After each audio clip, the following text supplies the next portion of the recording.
for Oakland Roots SC. Captain number 12, Tyler Gibson. Goalkeeper number 1, Kendall McIntosh. Number 3, Julian Bravo. Number 7, Wolfgang Britis. Number 9, Peter Wilson.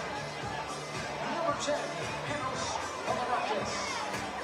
Number 11, Jose Castillo. Number 15, Dominic Shaw. Number 18, Rosi Manahoria. Number 33, Kyle Green. And number 88, William Alexia. Oakland Roots SC led by head coach Jeffrey Hinton, with the assistant coaches Jesse Cormier and Oscar Rivera.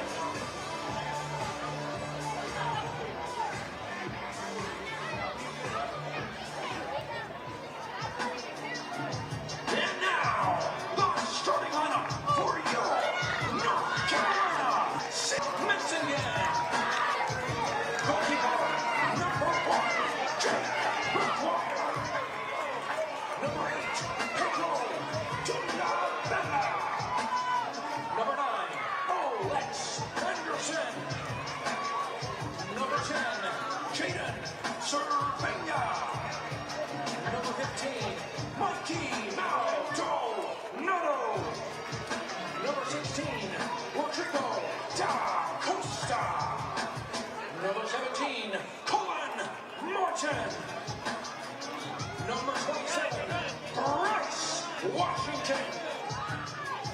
Number 55, Tristan Hodge. Number 66, Finn Sundstrom. And the CFC are led by head coach John Bradford and assistant coaches Andrew Sheck and Mike. Tonight's match ball is being delivered by season ticket member Chris Premier. Please join us in welcoming them to the field.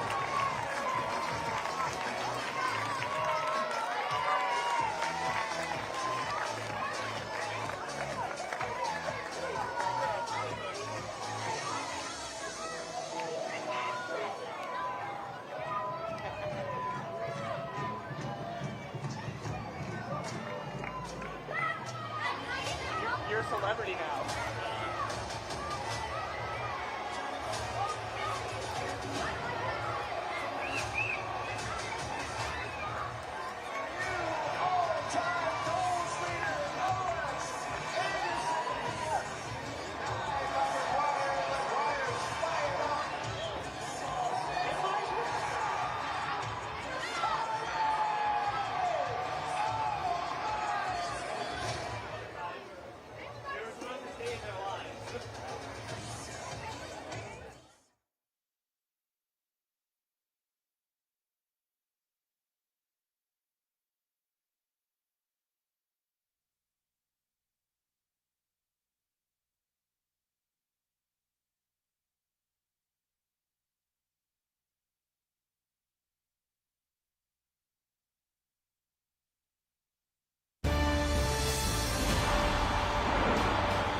A busy weekend of USL Championship soccer begins here at Cary at First Horizon Stadium with a cross-conference matchup.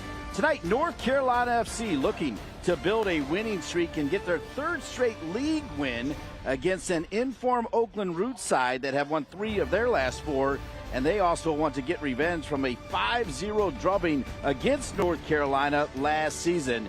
And guess what? It's right here on CBS Sports Galazzo Network.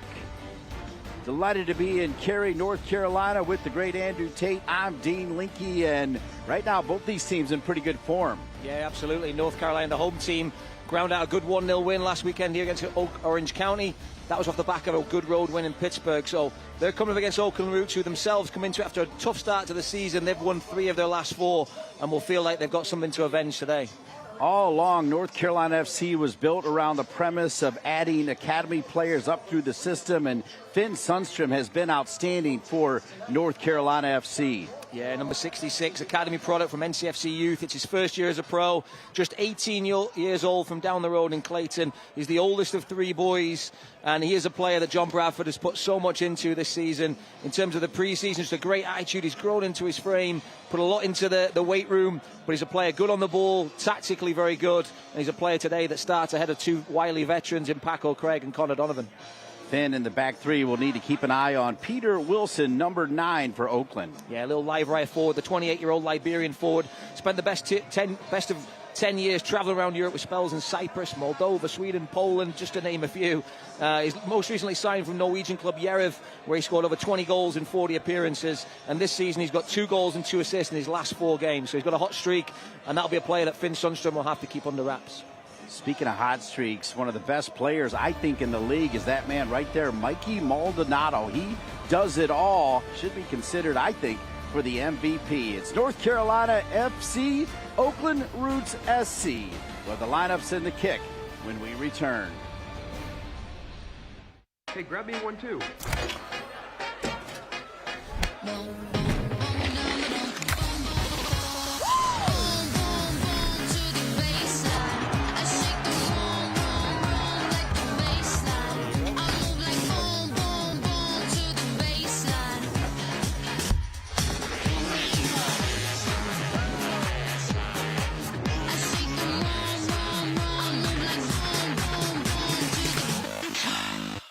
You'll find both. From our all-natural charcoal-fired chicken, cooked using Peruvian spices, to our made-to-order dishes like arroz chaufa, with sausage, chicken, or completely vegetarian, we have something for every diet. So take a break today. Come in or find us online for catering or to place a pickup order. Family-owned and local. Make it a Peruvian night. Make it alpaca. With a family like that to take care of, the 2 of you have your hands full. At WakeMed Urgent Care, we're everywhere you are, so getting the care they need when they need it couldn't be more convenient. Soccer star? Easy. Kids? Covered. The twins? Done. Aches and pains? Virtual urgent care to the rescue. So download the WakeMed All Access app today and take care of everyone in the family, including the 2 of you. The USL on CBS is presented by Best Western Hotels and Resorts, the official hotel partner of the United Soccer League. We thank Best Western and all the great corporate partners of USL Championship as we welcome you to WakeMed Soccer Park, First Horizon Stadium. It's North Carolina FC against Oakland Roots SC. Let's take a look at the starting lineups, and we'll start with the home team, Mr. Tate. Yeah, it's just 2 changes for North Carolina. John Bradford returns, is probably starting number 9 in Olex Anderson Jr. He's got 2 goals on the season, hasn't quite gotten to top form, so he'll be hoping today he can crown things off with a goal before he goes off on international duty. And then probably the most athletic back 3 that John Bradford can name, and Tristan Hodge, Bryce Washington and Finn Sundstrom. Hodge comes in today replacing Paco Craig, who will be on the bench alongside fellow veteran centre-back Connor Donovan. All right, Gavin Glinton, the top man. This is his lineup for Oakland. And as we mentioned earlier, they only got 1 point in the first 15 available, but they've got 3 wins in the last 4. And coach Gavin Glinton returns the same team from the last game. So look for Sinistera to cause problems in that front 3 with the live wire Wilson, who's got 2 goals and 2 assists in his last 4 games as well. So that front 3 will be an interesting proposition for that athletic North Carolina defense. Gavin Glinton, a big-time player, settling in now as the head coach. Used to have the long dreads, got it shortened up a little bit. And there's John Bradford. What a job he's done, the top man for North Carolina FC. Yeah, it was a difficult start to the season, playing against Pittsburgh, and these things weren't quite going well. The loss of his mother as well. It's been a tough start, but I think this group that he's established now is continuing to grow week to week, and back-to-back wins for the 2nd time this season, recorded last week with that hard-fought win against Orange County. And one of the goals of the season is how John described the winning goal from Rodrigo da Costa off an assist from Mikey Maldonado. So they've got a nice break after today, North Carolina. So they're looking to make it 3 wins out of 3 and go off on that 14-day break that they're going to get and go away with some smiles on their faces. Kendall McIntosh, you saw the starting goalkeeper, and we're underway Oakland in their white and green. It's interesting, they now play at the Oakland Coliseum and very much wearing Oakland A's colors. Oakland Roots SC, they always have, I think, the most dynamic and outstanding uniforms. North Carolina FC in their familiar home blues. We got a player down, just getting rolling here. I think it's Rafa, and they're calling for the trainer right away.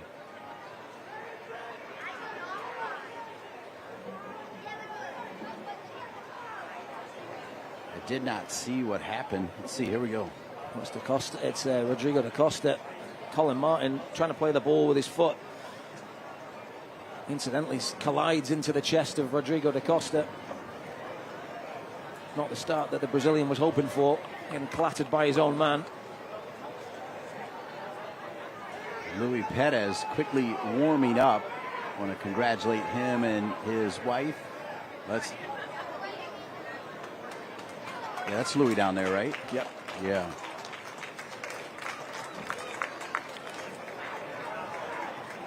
Colin Martin only got eyes for the ball, but stood straight into the chest of da Costa.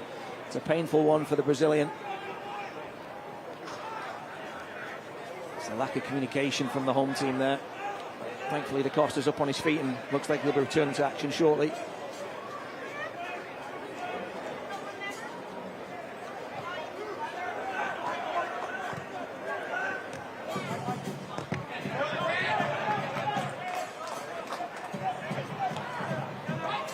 Played back to McIntosh, and he'll send that out of bounds.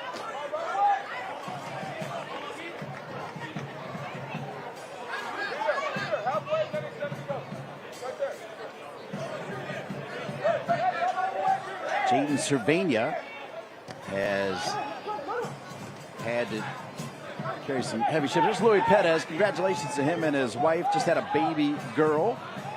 And that's one of the only reasons he's not starting, because not a whole lot of sleep, and was excused, of course, from practice this week. But you saw him already warming up. But well done. Congratulations. I feel like you had a little nugget from Jill Bradford on that. Yeah, it was a good story from John. John somehow got himself in trouble. The birth of one of his players, and John's in trouble because he's allowing him to play in the lineup. Jill felt he should be at home with the baby, so I thought that was brilliant. Now, Louis wants to play, and maybe not starting him is a bit of a problem. Like, if he's going to come all the way out here and be away from his baby, he should be on the field. But I'm sure he'll be on the field at some point. But yeah, it just shows, just for the fans at home as well, just the fact that family life and how it affects football as well. Well said. There's the Bradfords with 3 wonderful children of their own, Jill and John.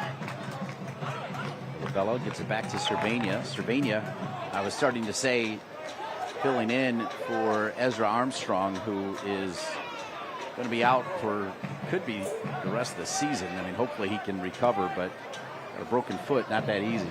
No, absolutely.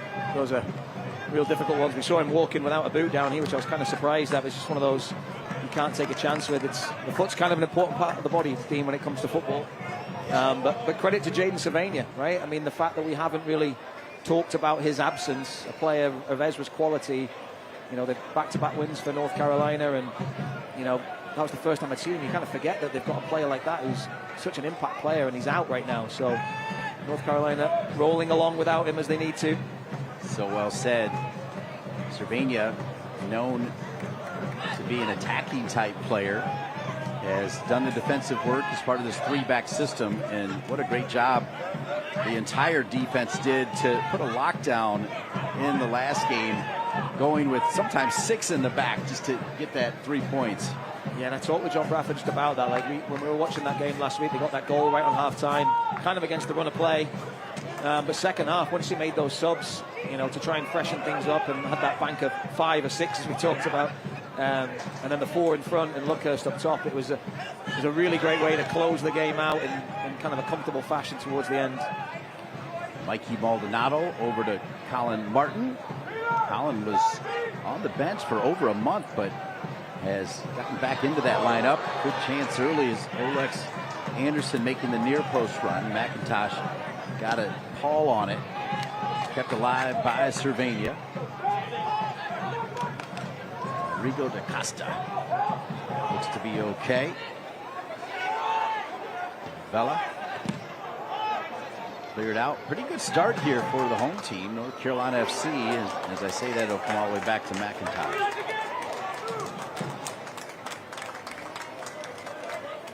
The USL on the CBS Sports Network continues on May 28th with a Western Conference doubleheader. San Antonio FC takes on FC Tulsa at 8 p.m., followed by Las Vegas Lights and Phoenix Rising at 10:30 p.m. Those are Eastern times. Catch all the action on the CBS Sports Network on May 28th. Early doors, 6 minutes in. From the Western Conference, Oakland. From the Eastern Conference, North Carolina.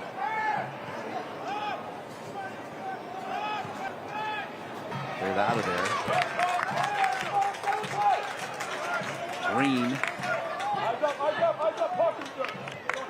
Now to find Bobosi, who's got a last name that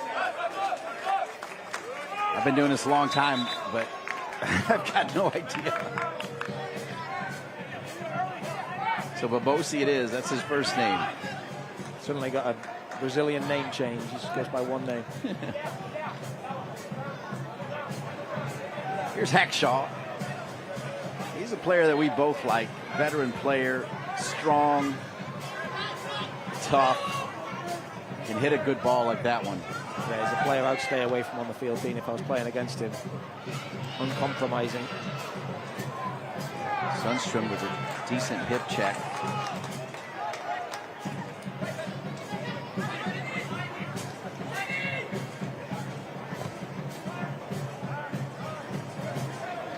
So after the first 5 minutes, that felt like the home team was looking pretty solid. Now Oakland settling in here, a little bit of possession. Although it's not going to be easy. I always talk about us having the best seat in the house, albeit a little bit steamy here tonight. I really felt like, and I know we talked about the end of the game, but I felt like the entire game, the lines for North Carolina FC were really connected. Yeah. They gave up, talking to John Pratt, they gave up too many shots in that game. I think it was 27 in total, but there wasn't too much to trouble Jake Maguire. I think he had 4 or 5 saves and did everything he had to do as well as he possibly could. But yeah, I think they managed the game really, really well. It's a decent chance to get it into the 18. That's what they'll do. And it'll go off the head of Hodge. Hodge, who has experience with the Trinidad and Tobago national team.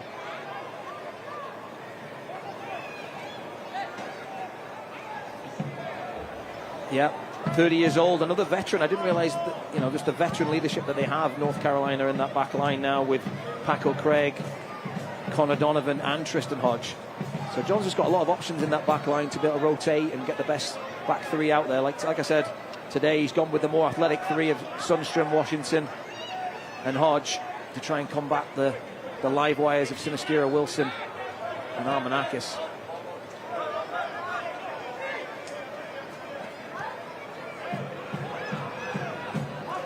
And I was just looking, Dean, that North Carolina, they've had in addition to those 2 wins, they've had 2 clean sheets as well. So that's been kind of paramount to getting those points, I think. Going to Pittsburgh, getting the shutout there. Getting a shutout at home against Orange County, and then today they'll be hoping they can follow it up again. Alex Anderson is down. Hopefully he's all right. He's already made 2 great defensive plays. He looks to be in a little bit of pain at the moment.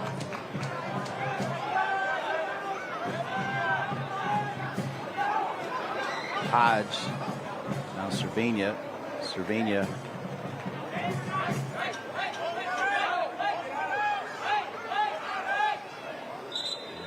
Knock it out of bounds.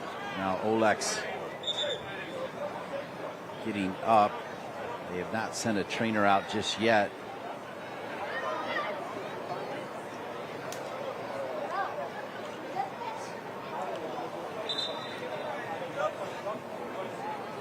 So it'll be a throw-in.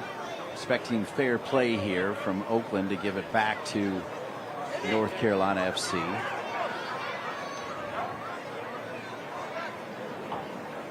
Mike McGinty probably does not get enough credit for an outstanding career in the game as a player, college coach, pro coach, U.S. soccer coach, you name it. He's done a lot.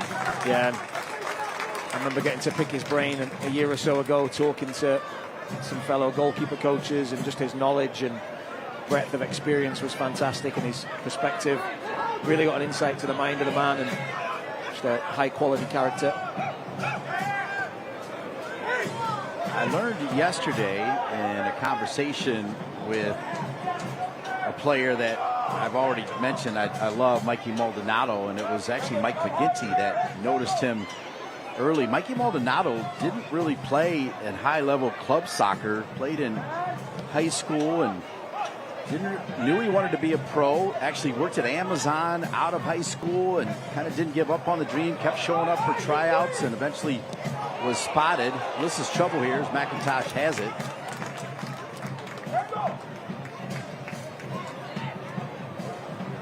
But it was McGinty that Mikey said saw him pretty early. And then after a really good year at Forward Madison, they brought him in to see Gavin Gwinton looking on. I mean, what a rise for Mikey Maldonado, a guy who wasn't on one of the top club teams to find his way here. And I think he's, I've said it before, good enough to be playing in Major League Soccer. Incredible story. Yeah, and we've sort of seen that, haven't we, over the last 4 or 5 years. We saw him, I think, initially as an opposition player for Forward Madison. He was an up-and-atom wide player with a thunderous shot, and he's just sort of rounded out his game and grown so much here since he moved to North Carolina. And as the club moved from USL League One to USL Championship, he's established himself as one of the best players in both divisions. Olex Anderson Jr., the flag stays down. McIntosh with a big save. I wasn't certain he was onside, as to be fair, the far side. Yeah, we're seeing it again here. Looks incredibly close from that angle, tough to tell, but he tries to thread it through McIntosh's legs. I think you see the trailing run of DaCosta just entering your screen, maybe at the bottom there. He was looking for the cutback. You see him there. He wanted that ball pulled back to the penalty spot. But the number 9 from St Vincent and the Grenadines only had eyes for the goal, and that's the Olex Anderson we typically know. Single-minded. Last year we criticised him at times because he was so unselfish, but much more of a team player last year, trying to find his rhythm this year. And a good early chance for him inside the first 15 minutes.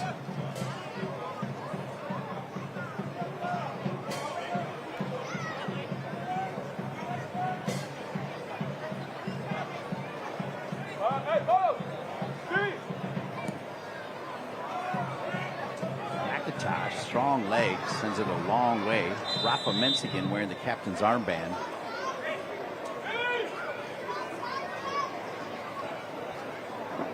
So that's going to go against Oakland. Yeah, there's a little bit of a collision there, I think, with Sundstrom as he was challenging for the ball. A couple of white shirts convening on him. Cervania to Mikey Maldonado. I asked Mikey if he had any idea how many miles he went per game, and he said he used to ask and track it. He said he hasn't checked this year, but I gotta believe he's among the leaders as far as amount of. I think the crazy thing last Friday was that was on the back of the 120 minutes against Charlotte FC in the Open Cup, right? The Tuesday night to Friday night, and you wouldn't have known what he'd done on Tuesday by his performance on Friday, because he was exceptional in both. It's a big pitch out there, team. Yeah, well, and he won't be able to play against Richmond in the Jägermeister Cup. And John Bradford told me he's actually happy about that because he plays so many minutes. Mikey said he's actually disappointed in himself that he got the red card, because he told me that as far as he's concerned, he's a soccer player. He wants to play every single second of every single game. And he said it with earnest. Yeah, that's what you want to hear from your players. You don't want to hear them saying, I need a break, I want to sit this one out, coach. So you want the tough decision to lay with the coach as to when he's got to pull him out and rest him and let him recuperate. But I expect nothing less from Mikey Maldonado. Just a natural-born competitor. He's on it now. Said his older brother Aaron was a key part of kind of building his strength and power, and then when he realized what it takes, he said he hit the weight room hard and continues to hit the weight room hard as he's on the ball now. We've talked several times about what it would be like running into him. He's a pit bull. Yeah, that's a perfect description. Hodge over to Maldonado. Like he's telling me, he started as a forward, then would play winger. In fact, when he first went to forward, Madison was as a winger, but he's in the right spot now. This is Rafa McIntosh. Oh.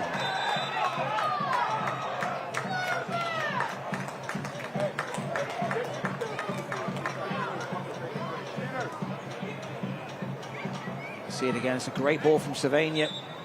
Rafa Mensingham really stretching for the ball. Can't take any chances with head injuries. The trainer's on, taking a good look now, but that ball just sliding on the carpet. Rafa Mensingham, not a dirty play. I don't think there's any malice in that challenge. A genuine attempt to play the ball. Watch the USL Championship in Spanish on 2DN, the nation's leading Spanish language sports network. Eastern Conference rivals Detroit City FC and Charleston Battery will battle it out on the field at 4 p.m. Eastern on May 24th. Go to uslchampionship.com for the complete USL TV listings. It is muggy out here. We're feeling a little bit of a breeze, which usually means a storm will come in at some point, and we're hoping that it'll be well past when this game is over. I think this is my 19th season, Andrew Tate, and there have been a lot of delays in those 19 years. We've had a good run so far, Dean. I know. Probably I don't remember the last time. Yeah. And we'll see. That through ball from Savania and the collision. Mensingham just lunging in to try and reach to get a toe on the ball, but it's the follow through of both players just colliding, and it's McIntosh's head that makes contact with Mensingham's shin. Referee gave a free kick, rightly so. Concern now is how is McIntosh? I don't want to take a chance with any type of head injury or concussion. The trainer letting the referee know. Yeah. Rafael Spiegel, the backup goalkeeper, for those of you wondering. He's got good size. He'll sit back down with the rest of the subs for Oakland. Oakland with an incredible ownership group that includes Super Bowl champion Marshawn, who does champion Sean Livingston, who's in the Golden State Warriors front office. It's really cool what they've done this year, isn't it, Dean? Playing at the Coliseum and that surface. I can't tell if it's real grass or fake because it just looks absolutely phenomenal. And then just the fan atmosphere that they've had from each game this season just looks incredible. I know they had Sacramento visiting last couple of weeks ago, and that looked like a really good California battle there. Yeah, they had over 25,000 for a game. Costa to Martin. Hi to Rafa. What a lovely touch from Rafa to keep it in bounds. Wow, might have to look at that again. Rafa! Right at McIntosh. Silky touches from the Brazilian there down the right flank. You see it again, just does expertly well to keep that in bounds. He's looking for numbers in the box, not really anything there. Chops back onto his weaker left foot, trying to recreate that wonder goal he scored just a couple of weeks ago against Charlotte FC. Similar sort of angle, cut inside on his left foot and found the far corner. He wasn't quite able to conjure up the magic that time.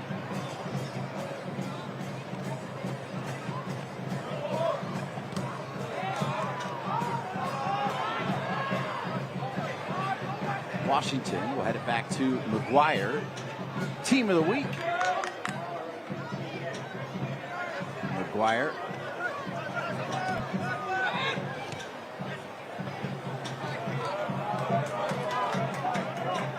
Come all the way back.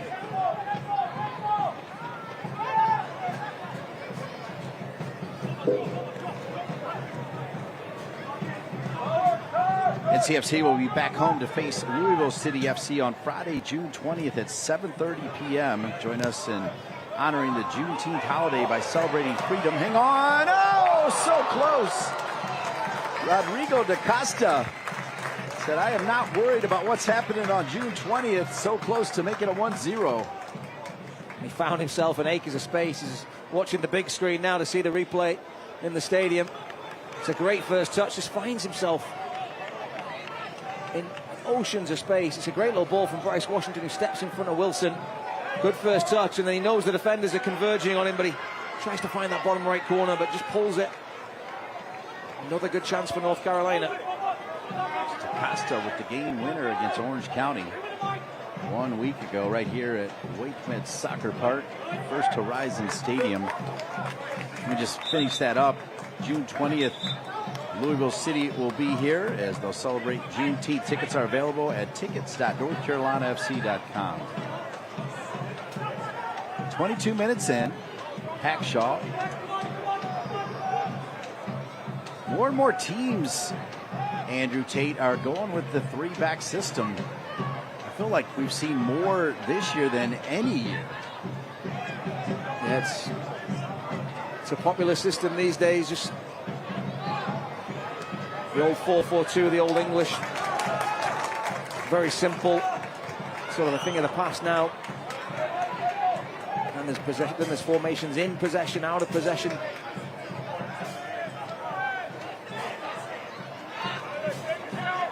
Yeah, I know when John Bradford reverted to this formation last year, I was thinking, oh my gosh, on this giant pitch, is that really something you want to do? I know I wouldn't want to play as an outside centre-back or a wing-back on this humongous surface, but it allows them to really stretch the field in possession and work the opposition. And then they've got the right players in there to make it work as well. Oh, Costa and Sundstrom slips. Dwyer hustles over, and safety first, will send it into the crowd.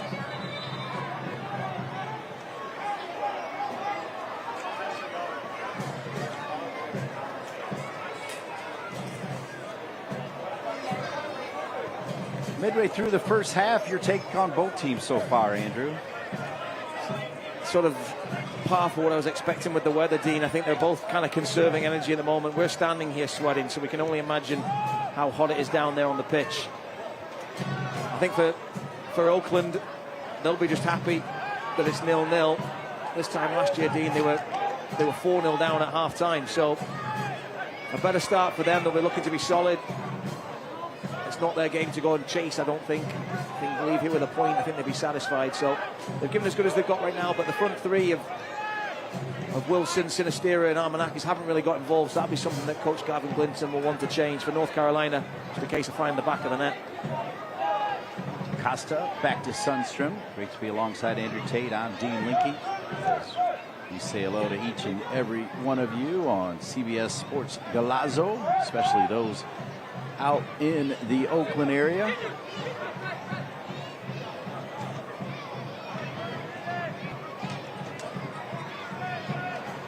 It's a long trek from Oakland to North Carolina.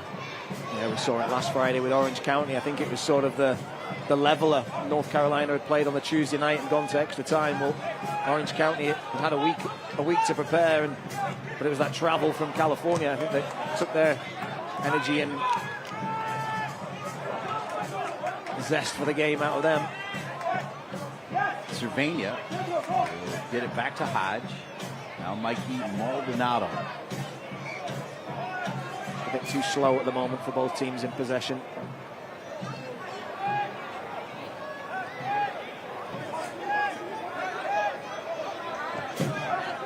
It's a poor pass from Martin. He's got away with it.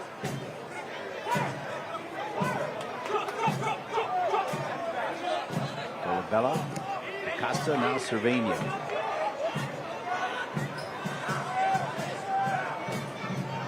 Martin, one of many Wake Forest products that have made their way through the North Carolina FC system. This one will go out of bounds.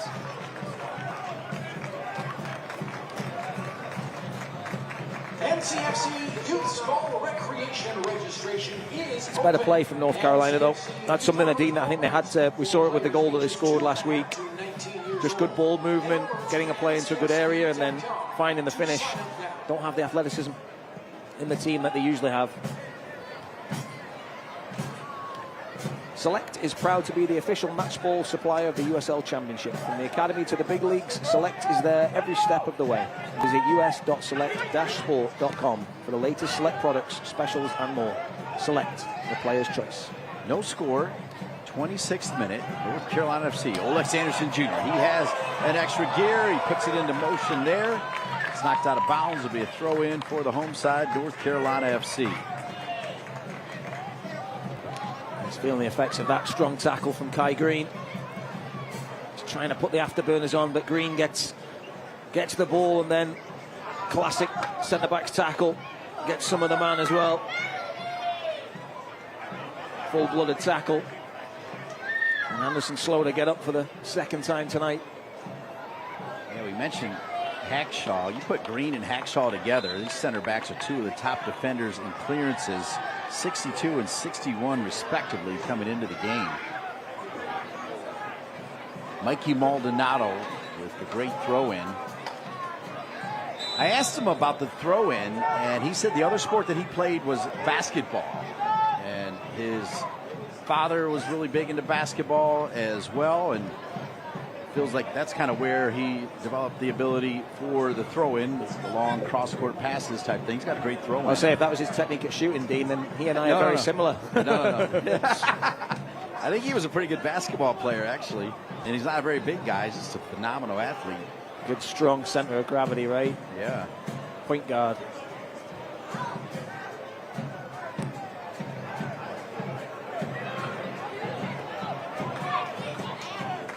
Bella. Costa with the handball. Yeah, you can see what DaCosta's trying to do there. That ball over the top.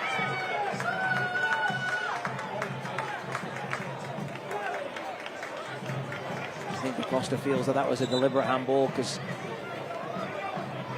Hackshaw was caught in no man's land. He doesn't agree with it. Neville Hackshaw, the veteran.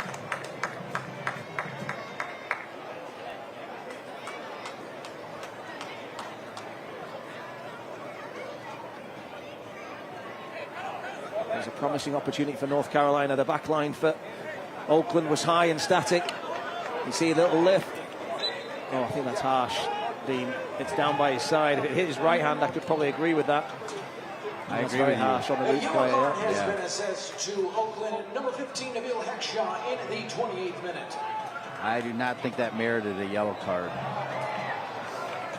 And that's probably the third or fourth time North Carolina with those through passes have just overcooked them. The surface, as always, a carpet, and they water it right before kickoff as well. Just going to play a little bit more to that lead foot. As I said, the pace and athleticism in this team's not quite there. Join us in celebrating Pride Night at First Horizon Stadium on Saturday, June 21, as the North Carolina Courage take on the Houston Dash at 7:30 p.m. Claim your tickets now at tickets.nccourage.com.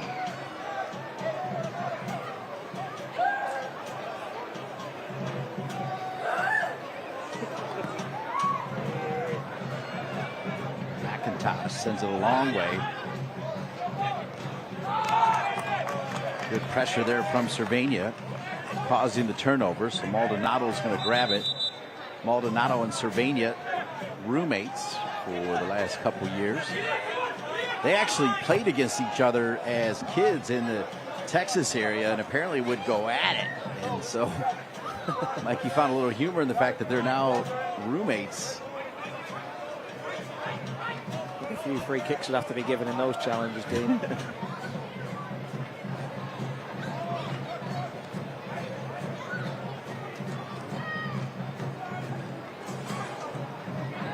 Nice turn here from Oakland. Bryce Washington, who continues to impress.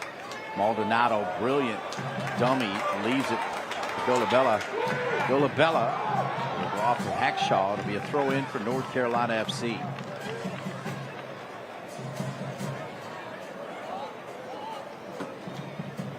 Soccer season is here, and SeatGeek is the official ticketing partner of the USL. Get all your USL tickets and more from the #1 ticketing site, SeatGeek, your ticket to great seats. Minute 31, no score. From the Eastern Conference, North Carolina FC. From the Western Conference, Oakland Roots SC. Throw in from Maldonado. At first by Oakland. Washington. Now one back by Martin. That's a really good ball to DaCosta. Martin will get it back. Now Hodge making a run. At least coming forward. Not so much a run. Here's Olex Anderson Jr. Nifty little move. Olex Anderson will earn a corner kick. Olex Anderson did not play against Orange County. Of course, one of my first questions to John Bradford was how he dealt with that. And John said he actually did take the time to go over and say, you know, hey, you'll be ready to go next week. Yeah, it's easy when you're winning, Dean. You know, if it was they'd somehow thrown it away or he wasn't used, it'd be a different story. But nice to have a bullet in the chamber that you don't need to fire.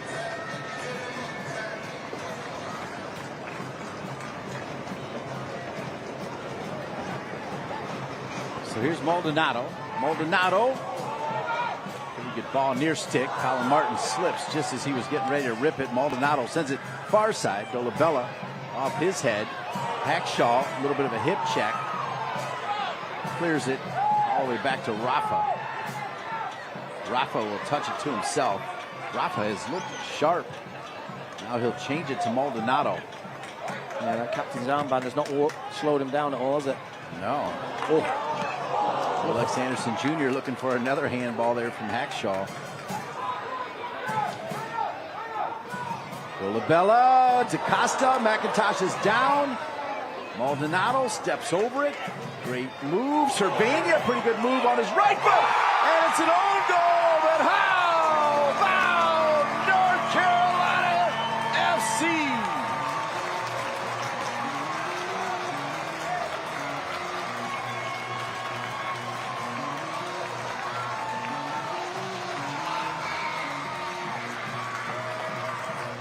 A good bit of pressure for the home team finally tells. It's a good ball in from Dolabella. DaCosta rises really well, but it lands at Mikey Maldonado, who's patient, finds Jaden Cervania onto his weaker right foot, but finds the connection. And I think it's Kai Green that does everything he can to try and steer the header away from goal, but inadvertently steers it into the top corner, past Kendall McIntosh, who has no chance on that effort. Some bright touches for the home team finally tell, and they've got the opener, 1-0. Cervania, as you mentioned, primarily left-footed, had enough pace on that. Unlucky for Kai Green. A beautiful goal from Green, just wrong side. That's why it's not the most flashy and sought-after position being a defender, Dean, because he's done everything right to try and get something on it to block it, and unfortunately, those types of things can happen. You're not going to leave it. It's unlucky. The assist to number 15, Mikey. Another assist for Mikey Maldonado, though, Dean. I think he was one behind the leader in the league.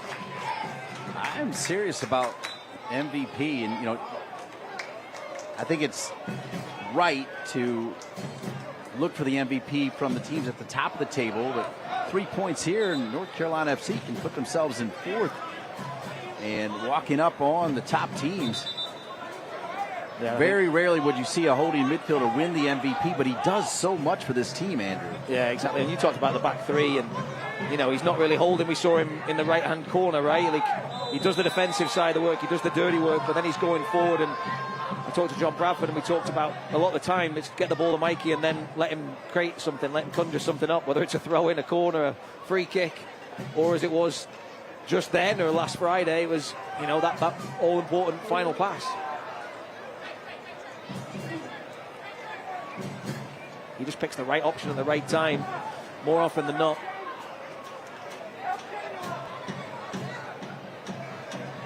Backus over the ball, 35th minute. It's 1-0, an own goal. Maldonado to Cervania. Cervania then off the head of Green and in. number 90 near posts. I think Sylvania gets the credit, though, because that shot's on target, Dean. Yeah. Oh, so you think they're going to give him the goal? I would think so, because usually if the shot's going wide and the defender turns it in, it's an own goal. But all right, we'll get confirmation on that then. Oh, great block.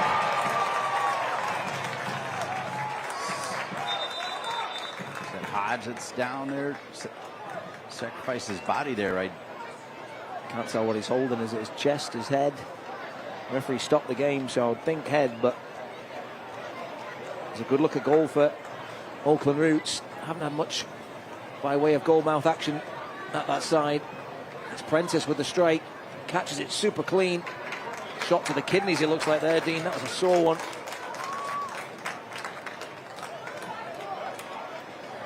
But the veteran TNT man is up. And the ball will restart with Oakland Roots. Still time to purchase your 2025 season tickets. Member perks include free parking, 20% off all merchandise, exclusive giveaways, and more. Visit NorthCarolinaFC.com/season tickets for more information. Minute 37. It's NCFC 1, North Carolina FC 0. Man, Andrew Tate saying Sylvania should get credit for the goal. I'm good with that. We'll get confirmation at halftime. Costa will earn a corner kick. Corner kick coming for North Carolina FC.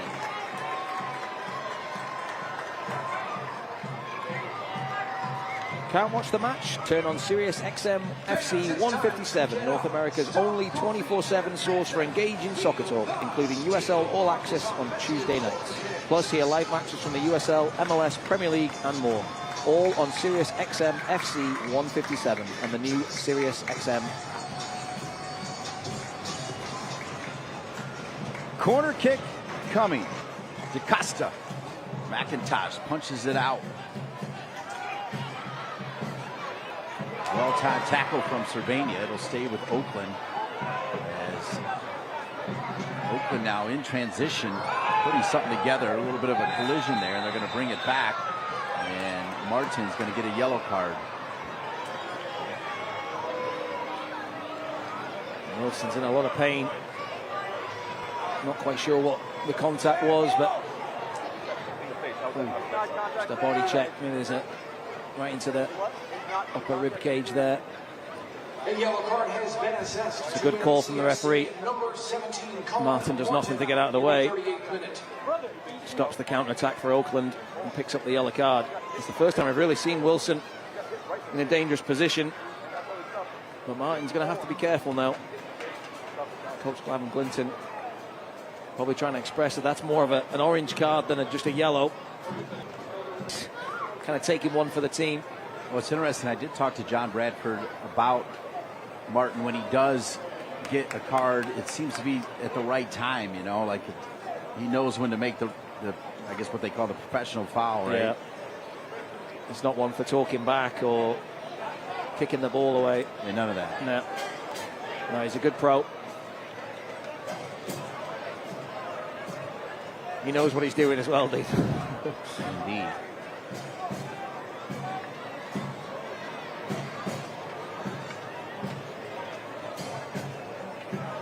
Jake McGuire asking for just a two-man wall that features Sylvania and Anderson.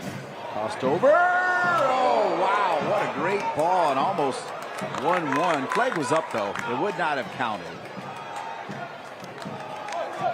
That's probably why he was so wide open. I mean, he just ghosts in. I think Green almost gets in the way a little bit as well. But Hackshaw roaring with frustration there that he hasn't found the back of the net. Not quite sure who the flag would have been on, whether it was Green or Hackshaw, because he was definitely making a run from deep, Dean. North Carolina hadn't picked him up. But what a chance.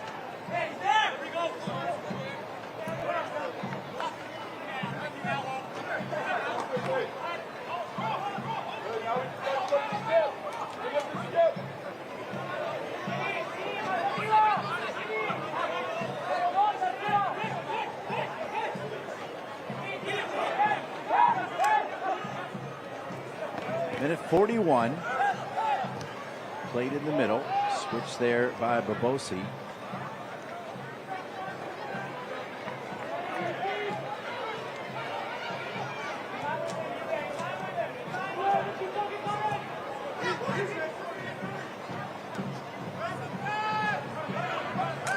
Turnover. And a foul.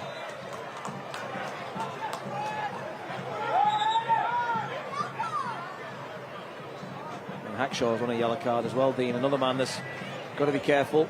Don't think that's a yellow card worthy foul, but just got to be careful those persistent infringements. Especially after that harsh yellow card that he picked up midway through this first half.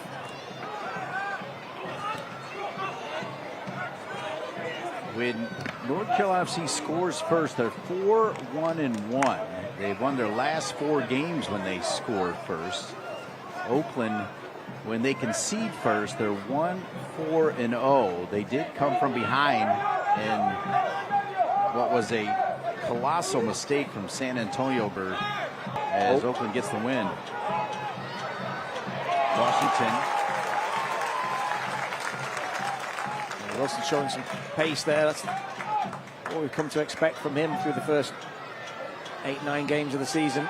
But Bryce Washington in second gear, then just dropping or going up a gear to put a tackle in there to prevent him through on goal. But yeah, going back to the match winner in San Antonio, Dean, like it's almost like a clown juggling the ball from one hand to the other and not landing. And it's a horrific ending for San Antonio in a game that they probably should have won on the balance of play. Rafa, who usually knows how to play it into space for Olex Anderson Jr., missed a time there as Olex had timed his run perfectly. And frankly, if Rafa just drops it over, he's on and in.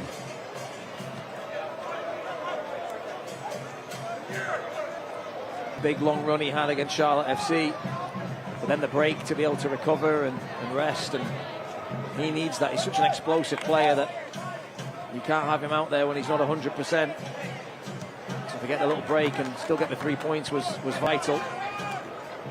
Just needs to get a goal, I think, today. That would be the big thing for him, to kind of get into that rhythm of scoring and creating again. It's been a bit stop-start for this open to 2025.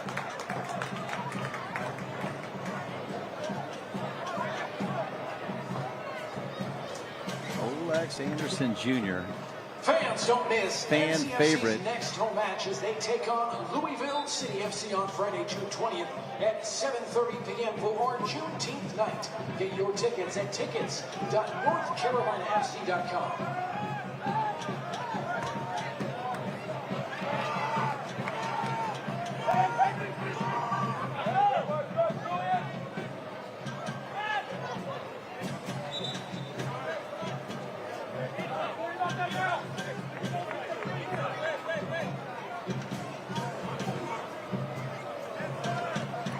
Anderson going around Green. Anderson, pretty good ball. Anderson has had his way with the 3 defenders, particularly Green and Hackshaw. Sundstrom.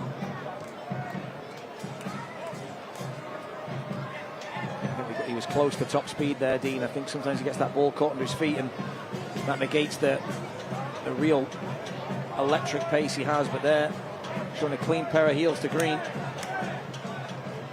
Bella. Now Cervania, who we think may get credit for the only goal in this. That's close to the line as well. Alexeev, the youngster. Fans, the fourth official has indicated that there will be a minimum of 5 minutes of added time. Fourth official has registered that there will be a minimum of 5 minutes of added time presented by Town Properties. Town Properties is a proud supporter of North Carolina FC and the North Carolina Courage. Learn more by going to town with an E, TOWNE properties.com. Should have fired in my guest, Dean. That would have been my number. Yeah, we missed our game right there. Yeah. I'm gonna give you a victory, Andrew, because I believe you. I feel that's an own goal, right? I was shooting on target, but it got deflected and you've given it to me anyway.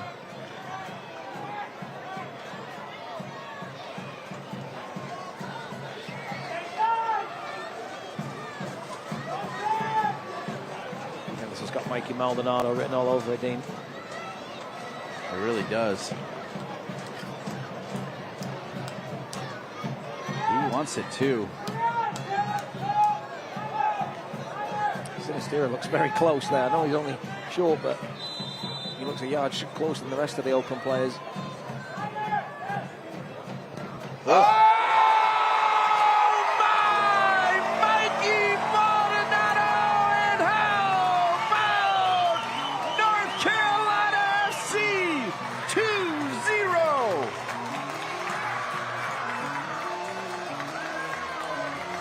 Wow, Dean.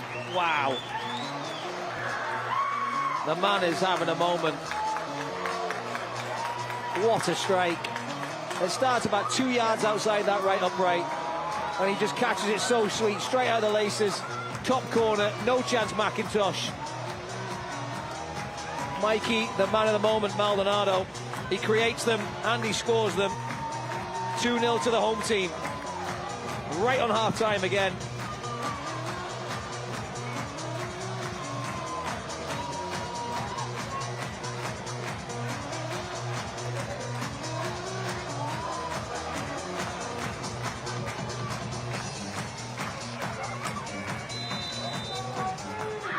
A wonder goal from Mikey Maldonado. The NCFC goal by number 15, Mikey Maldonado. I opened the show touting him as an MVP candidate, and he is having a beyond MVP type of game.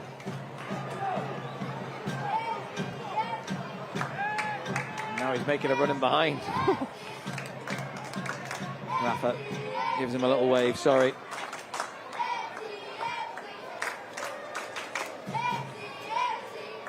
US soccer legend John Harkes tuning in.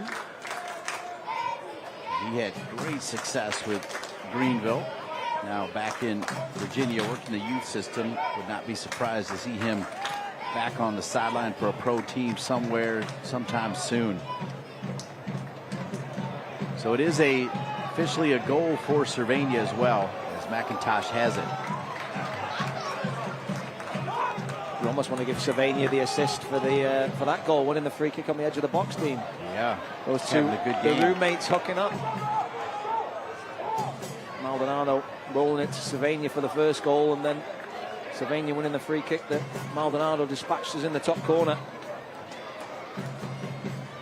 But it's been a comfortable first half from North Carolina, Dean. I don't think there's been many moments for Oakland where they've really panicked the back line for North Carolina. I think of that one chance, I guess, for Hackshaw, the free kick from Armanakis. Questionable whether he was onside or offside. The flag was up and the header did go wide, but that was as close as they've come so far to finding the back of the net.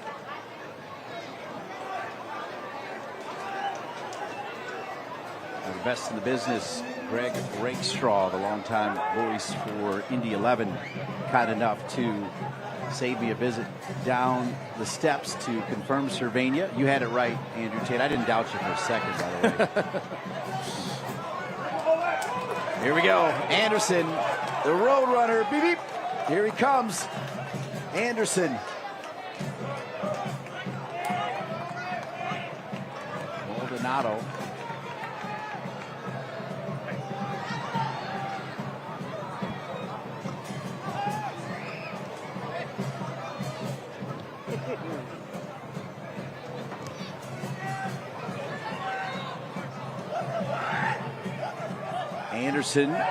Anderson is fouled. He's good. Mikey might go ahead and take another one, you know.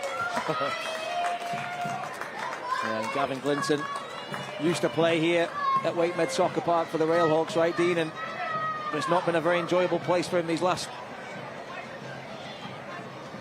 140 minutes or whatever. Yeah, it's 7-0 on aggregate. Touchdown.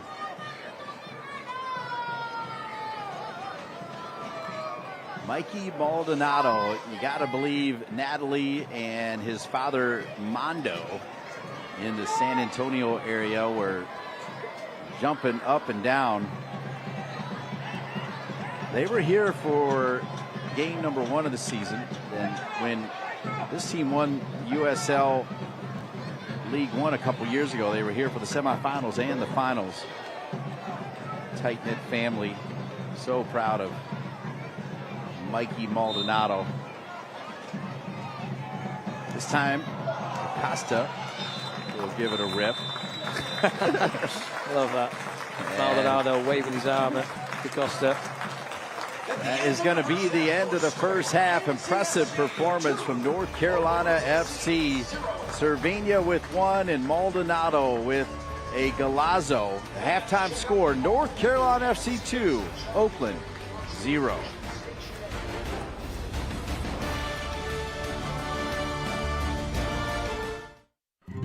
With a family like that to take care of, the two of you have your hands full. At WakeMed Urgent Care, we're everywhere you are, so getting the care they need when they need it couldn't be more convenient. Soccer star? Easy. Kids? Covered. The twins? Done. Aches and pains? Virtual urgent care to the rescue. So download the WakeMed All Access app today and take care of everyone in the family, including the two of you. It's tough these days to find healthy and fast, but at Alpaca, you'll find both. From our all-natural charcoal-fired chicken, cooked using Peruvian spices, to our made-to-order dishes like arroz chaufa, with sausage, chicken, or completely vegetarian, we have something for every diet. So take a break today. Come in or find us online for catering or to place a pickup order. Family-owned and local. Make it a Peruvian night. Make it Alpaca.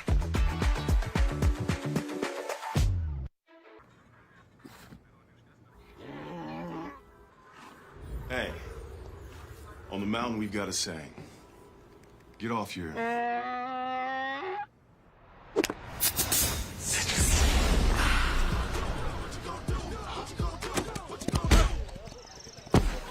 Touchdown! Woo! Mountain Dew! The USL on CBS is presented by Best Western Hotels and Resorts, the official hotel partner of the United Soccer League. A little bit more of how about North Carolina FC, as the halftime score is North Carolina FC 2, Oakland Roots SC 0, and pretty cool shades as well. I'm a little sad because we're not going to see this team here at home for over a month as we take a look at the upcoming schedule. Dean Linke along with Andrew Tate. North Carolina FC will hit the road for 3 games. All right, we come back. We'll take a look around USL Championship, Team of the Week, news and notes, and so much more. Throwback to the Railhawks there. 2-0. How about North Carolina FC? They got the halftime lead. Stay with us.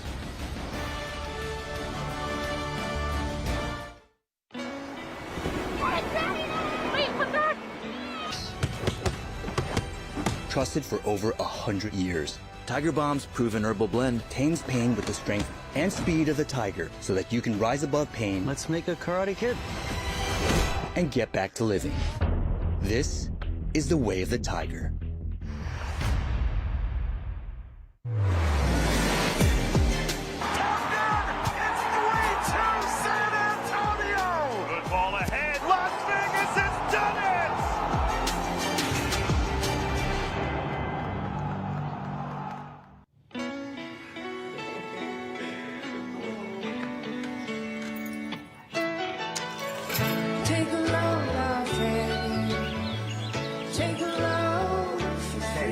Today, we accomplished nothing.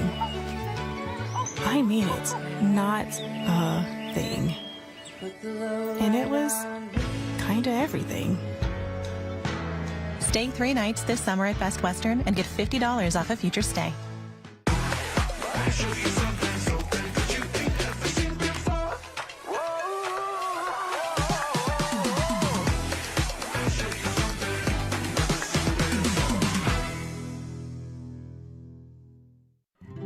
With a family like that to take care of, the two of you have your hands full. At WakeMed Urgent Care, we're everywhere you are, so getting the care they need when they need it couldn't be more convenient. Soccer star? Easy. Kids? Covered. The twins? Done. Aches and pains? Virtual urgent care to the rescue. So download the WakeMed All Access app today and take care of everyone in the family, including the two of you.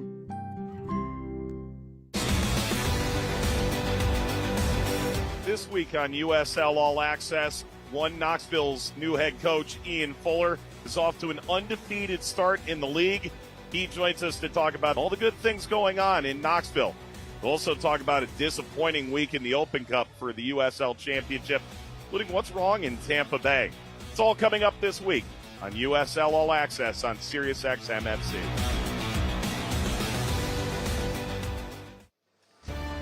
Steamy Friday night. Good night for some ice cream or a snow cone, little face paint as well. And how about North Carolina FC with a 2-0 lead over Oakland Roots SC? With Andrew Tate, I'm Dean Linke. Take a look at the standings as this is a cross-conference matchup. We'll start with the Western Conference. Yeah, and it's a tight race in the standings. Just 6 points separates first from 10th. San Antonio, Monterey Bay got one win in the last 5 games. And then 4 teams with 10 points in Orange County, Sacramento, Oakland, and Phoenix. Only 2 teams from the West won last week, Dean. So the East having their way at the moment. You mentioned the East. Let's take a look at the Eastern Conference standings. Quite the difference. Big separation between the top half and the bottom half here in the East. Loudon had a dominant win last week against Lexington, keeping them ahead of Louisville and Charleston. The Battery on a 5-game win streak. And then Rhode Island got its first league win in over a month. Schedule. A lot of games tomorrow. Yeah, El Paso versus Indy, that's tonight. Later on, El Paso with the chance to get to first in the West with a win. Charleston, San Antonio, Battery have scored 14 goals in that 5-game win streak. Miami versus Loudon. Miami coming off a bye week, but unbeaten in their last 3 games. And Phoenix and Monterey Bay. Phoenix looking to end a 7-game home winless streak dating back to 2024. News and notes from around the league. Yeah, and the Battery continue to dominate the Rowdies. They win 3-1 at Tampa Bay. They've won 6 of the last 7 games. Cal Jennings and MD Myers have 12 of 18. And then 7 games set to air on the Spanish language channel. Great for Spanish speaking folks that get to enjoy the game in their native language. And the Wild West, only 6 points separate first from 10th in the West, as we talked about as we go through week 10 of the season. Team of the week. MD Myers of Charleston. Striker scored first half goals in a 3-1 win against Tampa Bay. Jake Maguire of NCFC, the goalie, got his 50th career USL win with a clean sheet over Orange County. And Cal Jennings of Charleston had a goal and assist in that win over the Rowdies.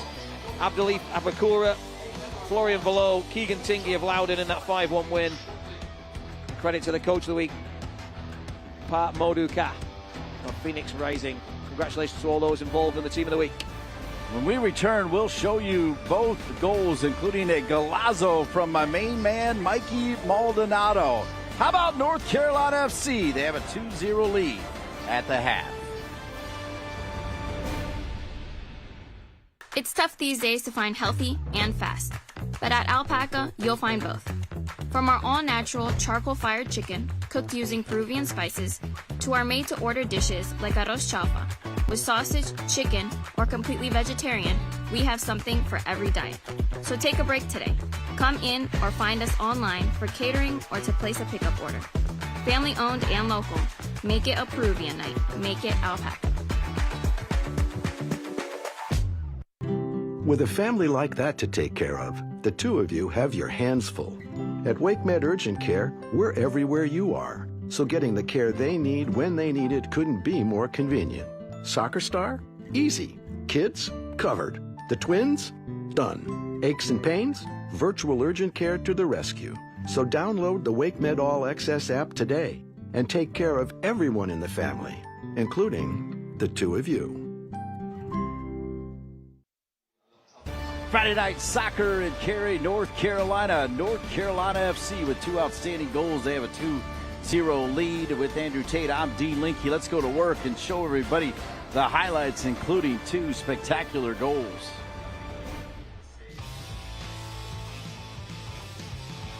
A good start for the home team. Rafa Mensingen, captain for the day. Rampaging down the right as he always does. Delivering a dangerous ball in early on. McIntosh getting a good fist to it. Rafa again once involved, this time feeding Olex Anderson Jr. Saw him a few times getting behind that back line of Oakland Roots. This time McIntosh coming out to deny it. The St. Benedine and the Grenadines front man see Rafa involved in all the good play here. This time cutting inside on his left foot and going for goal. Really not much to show for Oakland Roots in that first half. This time Dolabella, the supplier, it falls to the feet of Mikey Maldonado.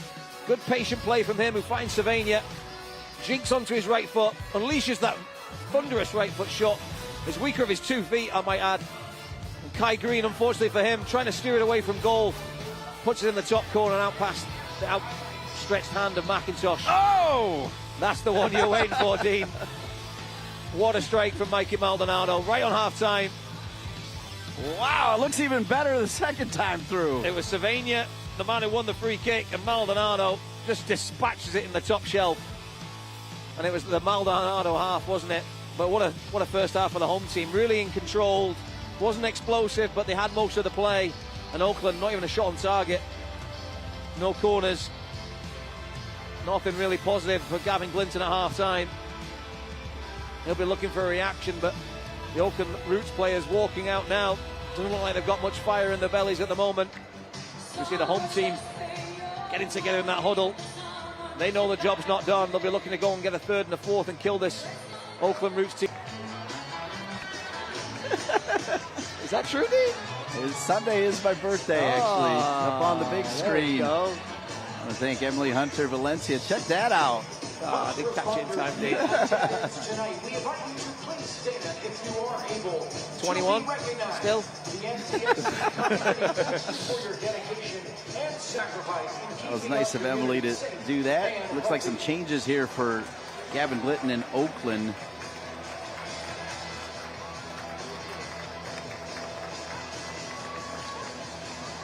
Let's see here.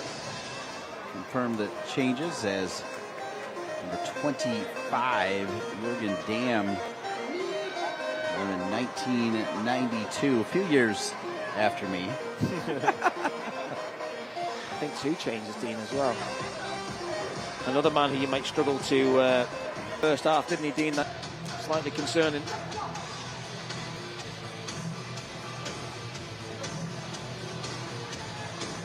You mentioned the North Carolina FC heading on the road. That's because the most exciting and highest stakes 7-on-7 soccer festival, TST, is returning here to First Horizon Stadium at WakeMed Soccer Park June 4th through the 9th. Watch legends, celebrities, and professionals, including Andrew Tate as a coach, share the pitch with one goal in mind, to win the $1 million prize. Get your tickets today. I've already told them the address they can send the check, Dean. Yeah, that boy, I like it. I was going to ask you if you did win, if you would at least buy me breakfast. Yeah, birthday day. We'll go for a birthday tree. Delayed birthday tree. How's that sound? That'll work. Thank you.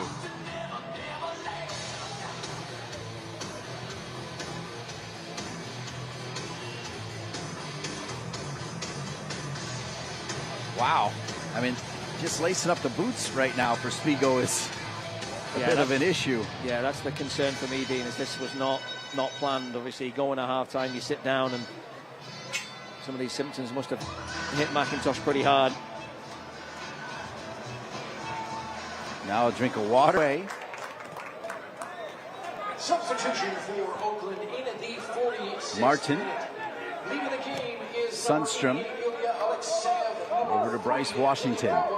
And number 1, Kendall McIntosh. Oakland, as Andrew referenced, smoked here last year 5-0, now 2-0, and also down a goalkeeper. Kind of rough times here for Oakland visiting Cary. Yeah, they've got to think that sooner or later something's got to break for them. As you mentioned, 5-0 jobbing with 5 different scorers for North Carolina. It was one of those where they're 4-0 down at half-time. But at 2-0, they say it's the work. There's a common line that goes around. It's the worst score in soccer. 2-0 to be 2-0 ahead. If the visitors can get one, then that belief will kick in. So North Carolina know they've got to manage this well.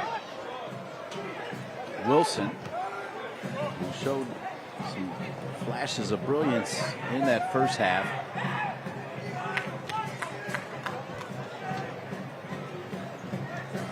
So as it turns out, 3 changes for Gavin Glinton's team.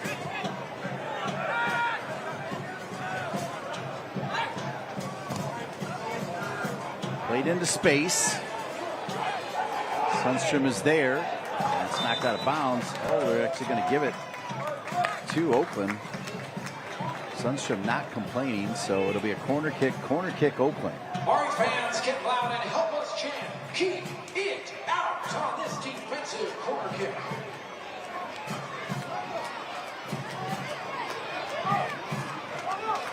It's a good opportunity for the visitors, likes of Gagi and Hackshaw in there. Some big, strong bodies. First corner of the game.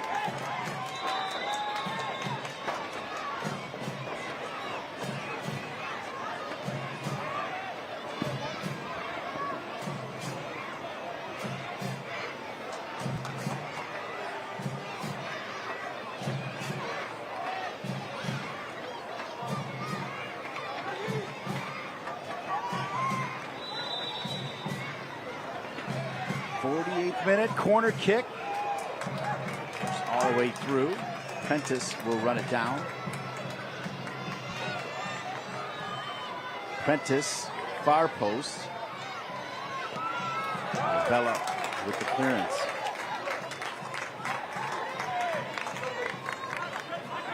North Carolina FC having all of this success without Ezra Armstrong and without Evan Conway, who is probably just a game away from returning to the field, but he's been out for a few as well. Yeah, you sort of forget about some of these players because the players on the pitch are doing so well. But yeah, it'd be nice to have Evan Conway back just to add another weapon to that substitute bench, more competition for places. But at the moment, North Carolina in good form.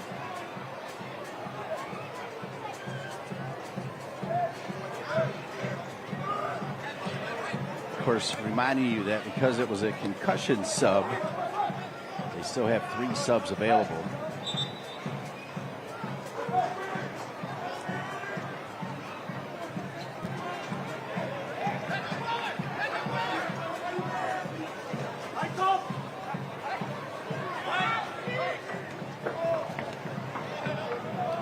See if Oakland can respond here in the second half, but dare I say, North Carolina FC has really played with a lot of class the last couple games here at WakeMed Soccer Park. Yeah, they just manage the spells in the game. They know they've got to suffer at times and play without the ball, but they don't mind that. You know, they can bank in, play with almost a flat back 5 and 4 in front, and let Anderson run around up top. Difficult to break down, Dean.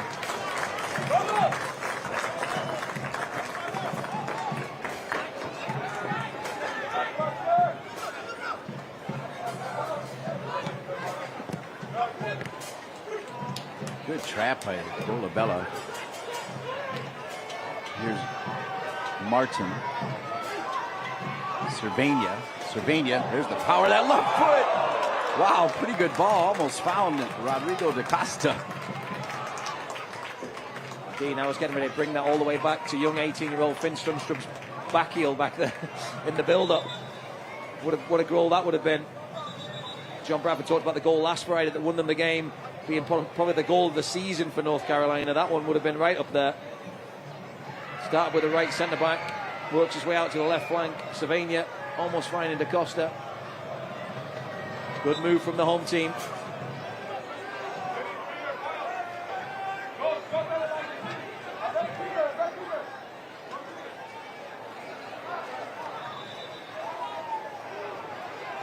Stay with Oakland.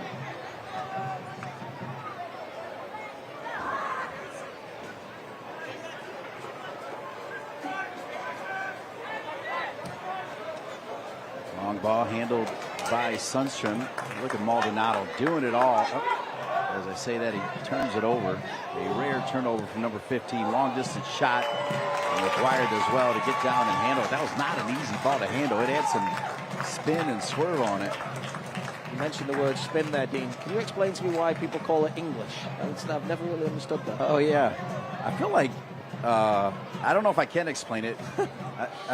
It's one that puzzles me, because in England we don't go, well, we put some English on it. Well, you know what's even crazier about it is I feel like I hear that more in basketball. Okay.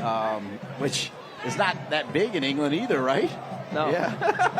That's what I mean. Well, exactly. How was there an English NBA player that was known for spinning the ball or something? I don't know. No. Somebody help me on that. Answers on a postcard, please. There you go.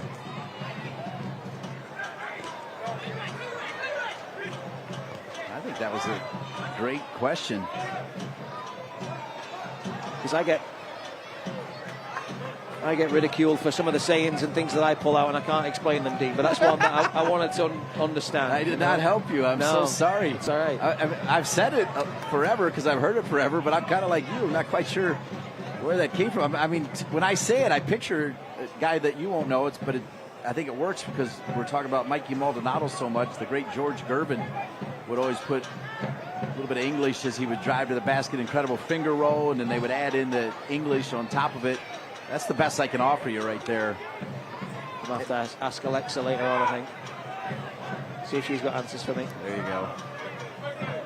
Alexa is pretty smart. Scary smart, no? She knows a lot of things. The problem is Alexa's making a dumb guy even dumber, you know what I mean? Yeah. It's too easy. easy. You talking about me or you, Dean? I don't know. Yeah. Me, never you, brother. I think it works for both. Never you, no. Applicable. No. Ooh. A little bit of collision there. Bryce Washington's going to get a card. Consistent from the referee. Going back to that shot from Sinistera, Dean, I feel like he's the one that the bright spark for Oakland, that if something is going to happen to get them back in the game, it's going to come from his pink cleats. Colombian. Just a real catalyst for the Roots. I feel so dynamic on the ball, and then has that venom in his boots as well to go with it.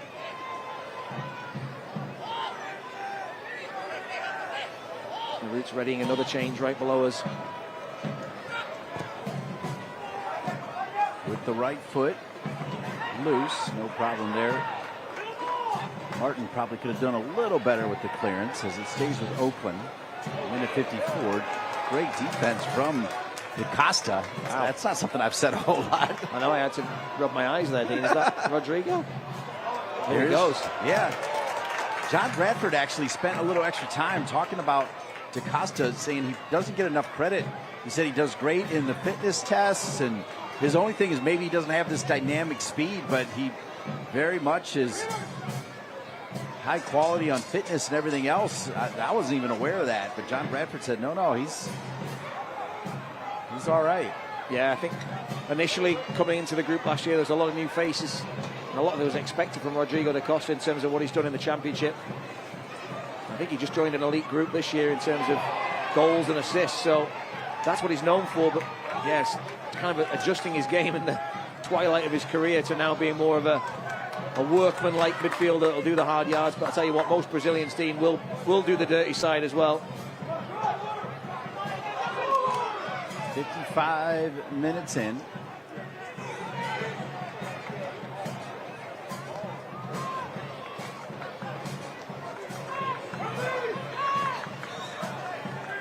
Kept on the carpet. Headed away by Washington. This is dangerous, though. Little touch there from Molex Anderson Jr. It'll be a free kick, as close to being a penalty as possible. And it's going to be dead center. This will be a great opportunity for Oakland to pull one back. Yeah. Molex Anderson Jr. just doing enough to knock Barbosi off stride, because he was just setting up for a thunderous volley. You see, he just grabs that arm and spins him round right under the referee's nose. A good spell of pressure for the visitors. Number 2, Nye, waiting to get into the game. That's going to be Armanakis trying to have his own Mikey Maldonado moment. I sometimes worry with the free kicks here when you're taking it. It's just too straight, too close.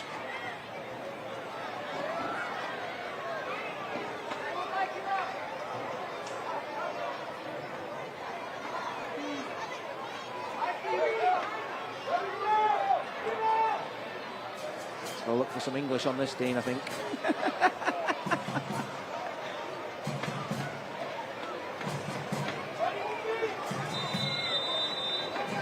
Here we go. Wow, so close.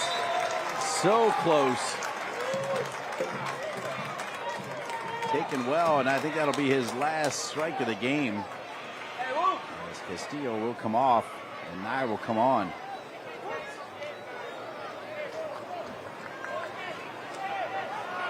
What a way to sign out that would have been putting in the top shelf and then get subbed off. I think he'd have felt a little hard done to there. But Armanakis, good delivery on set pieces, and that one just a whisker away.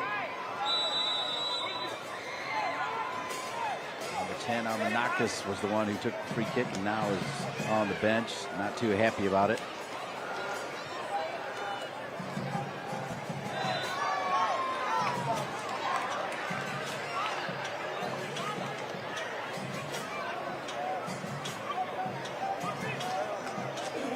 Substitution for Oakland in the 57th minute. Leaving the game is number 10, Panos Armanakis. Entering the game, number 2, Pablo Njai. NCFC will be back home to face Louisville City on Friday, June 20th at 7:30 p.m. Tickets are available at tickets.northcarolinafc.com.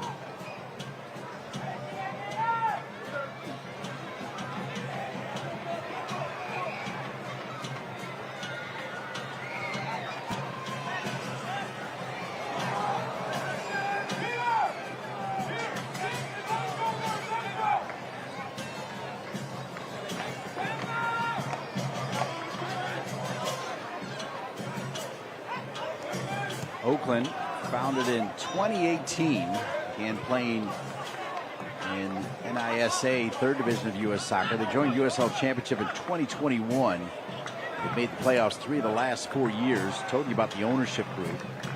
I told you they now play at the Oakland Coliseum, former home of the Athletics and the Raiders. They had 26,575 attend their home opener against San Antonio, the second biggest crowd in USL Championship history. That is saying something.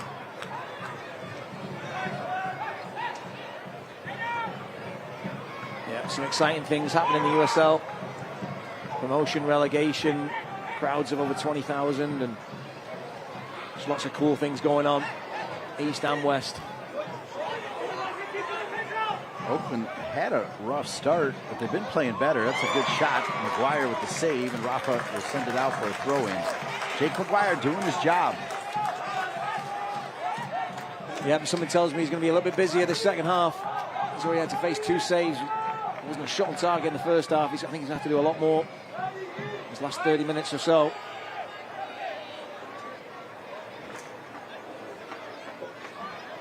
Long throw coming.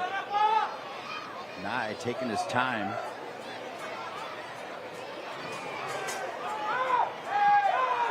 Somehow gets through. And a whistle as Menzigen knocked to the ground. It's starting to get a little chippy.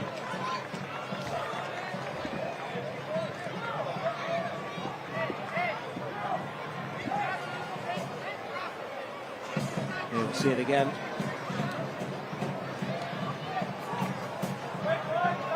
Genuine attempt to play the ball, but just the follow through catches Rafa Menzigen. I think the Brazilian's okay there.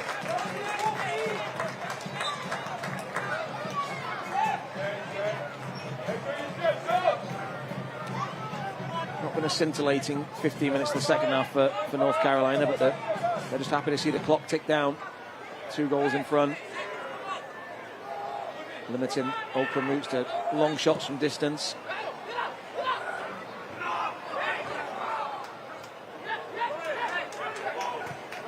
Sundstrom back to Washington.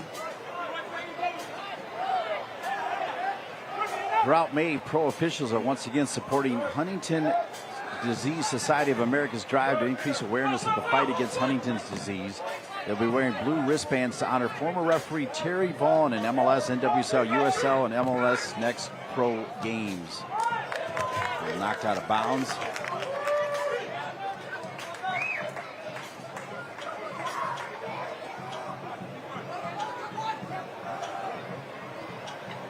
Rafa trying to find Olex Anderson Jr. headed away as North Carolina FC works their way down into their offensive third.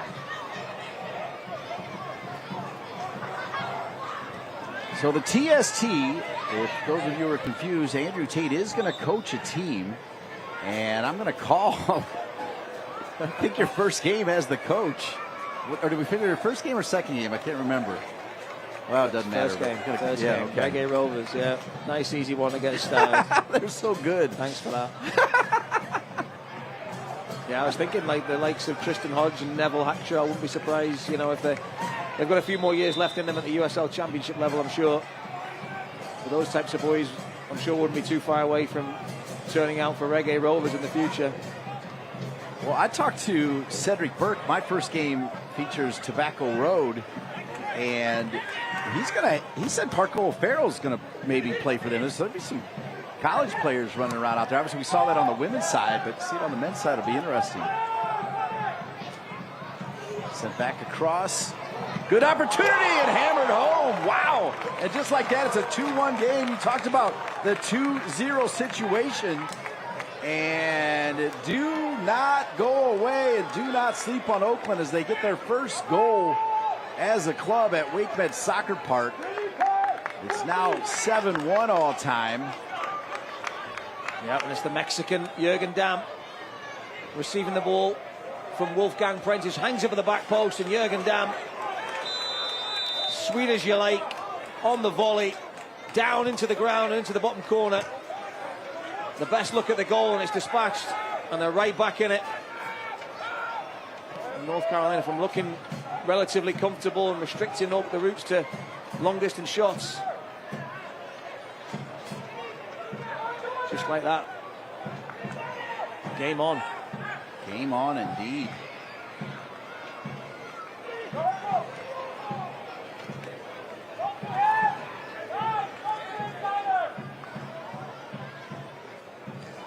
Prentice, who was operating as more of a wing-back in the first half, has moved into part of that front three with Sinistera and Wilson. And he supplied the ball for Damm, the substitute.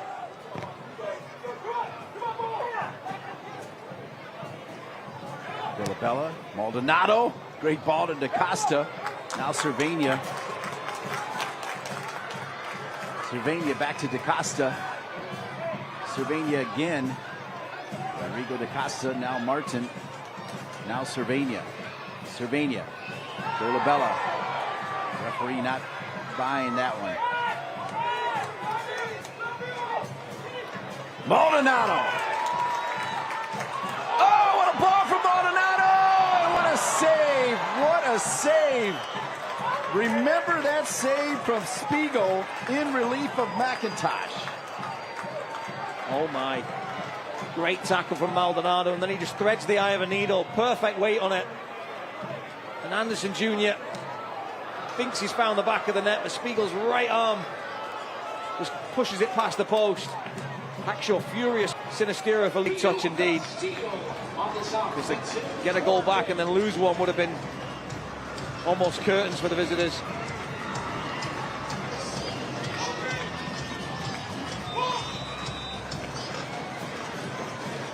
Looks like there'll be a Louis Perez sighting soon. Corner kick.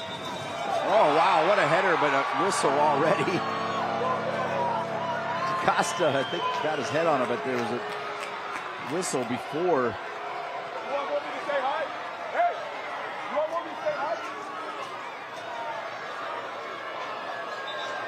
And they're calling for the trainer for Oakland.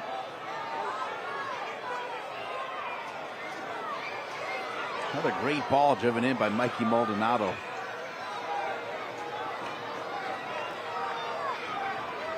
Oh, a little bit naughty from Dolabella there.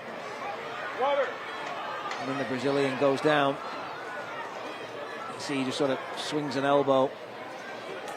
Didn't look like it was too powerful, but Njai feeling the effects. Kind of in that upper chest throat area. The referee didn't see it.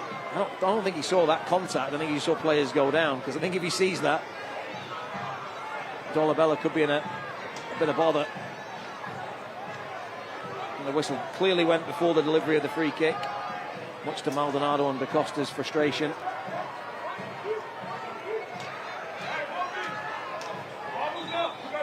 Dolabella, got to be careful though. You don't want to be getting sent off at this stage in the game because that would completely flip the script.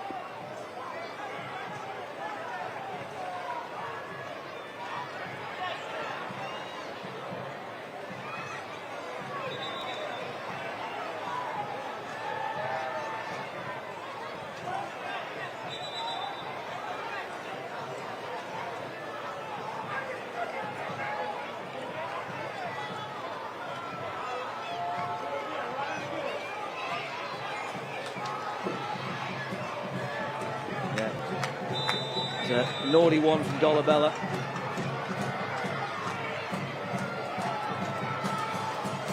Mikey Maldonado, the do-it-all superstar, sends another burner in. And more pushing and shoving. And still, the weather, Dean, still pretty sweaty here. It feels like 82, I just read. California in Oakland at this time right now. Feels like 61, Dean, so I know where I'd rather be right now. A little bit cooler. The summer is coming to North Carolina. Yeah. Like you said, we're not out there running, but I don't think anybody wants to hang around with us after this game either. There'll be no hugs. Washington's down, but play goes on. Oh, great pass. Chance to tie it. McGuire comes out. Oh, what a play from McGuire. What a play.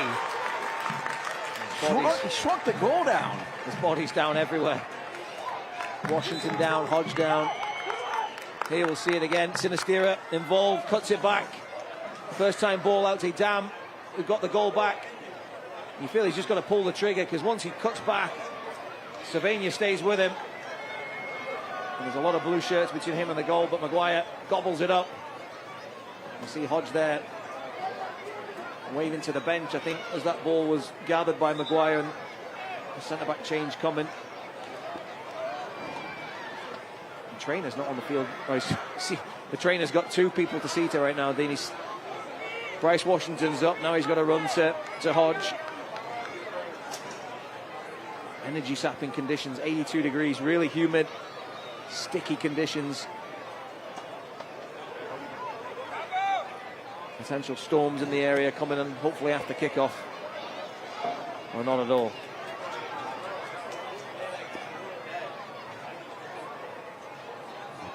Put in a vote for not at all. It's just the second all-time matchup between the two clubs.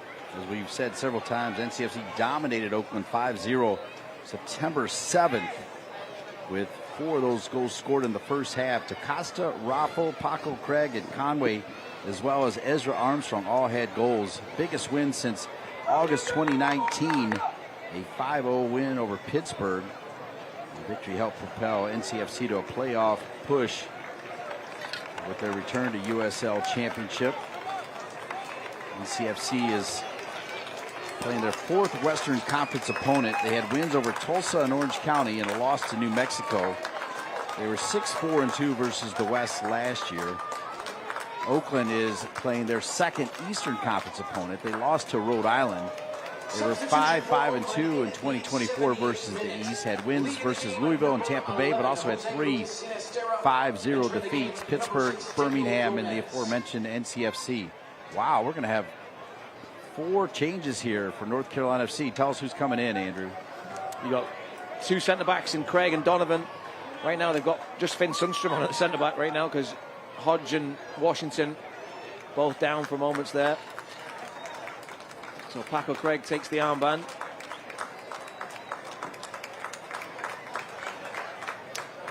And then we'll also see the introduction of Louis Perez and Raheem Somersault. So some legs in midfield. Louis Perez, the new father. He'll be hoping to get a goal today for his newborn baby girl. And then Colin Martin, who's sitting on that yellow card, will be replaced by Somersault. So the engine room gets the rampaging Somersault to hopefully cover a lot of ground and support Mikey Maldonado in that. There's one change, I believe, for Oakland as well.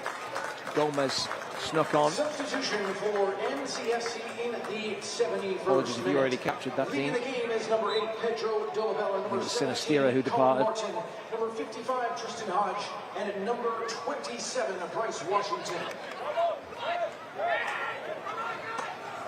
And entering the game, 72nd minute, 2-1 in a game that feels like it's been all North Carolina FC. It's very much a tight one here, so reinforcements are in as North Carolina FC. I think if somehow Oakland could tie this, North Carolina FC would look at it as a loss. Yeah, I would agree with that, Dean. I'm not quite sure how that's a free kick to Oakland.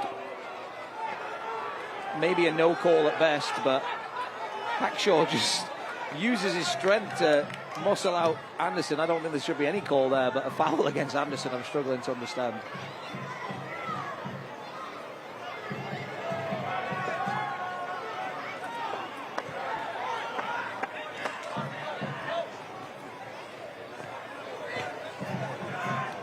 Oakland starting to put some passes together. Now it's McGuire. McGuire with a big-time save to keep it at 2-1.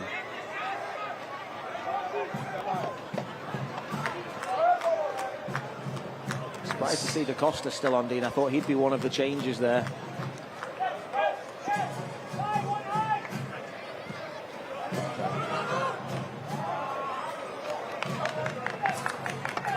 Only one sub left for North Carolina now, so they have to use that wisely. I mean, typically it'd be a Savania or a DaCosta departure.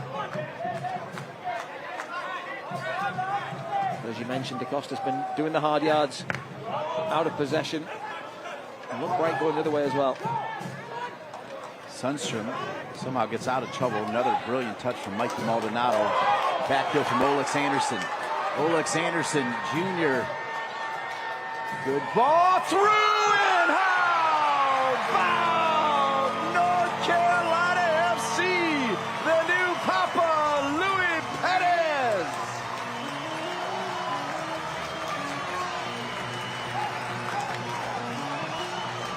Papa Perez, that's got a good ring to it, Dean. I like that. That's a big-time goal. Great play from Sundstrom initially. Maldonado around the corner. Anderson Jr. around the corner. Through ball from DaCosta, rampaging into the box. Great ball from Olex Anderson Jr. And then Perez as cool as you like.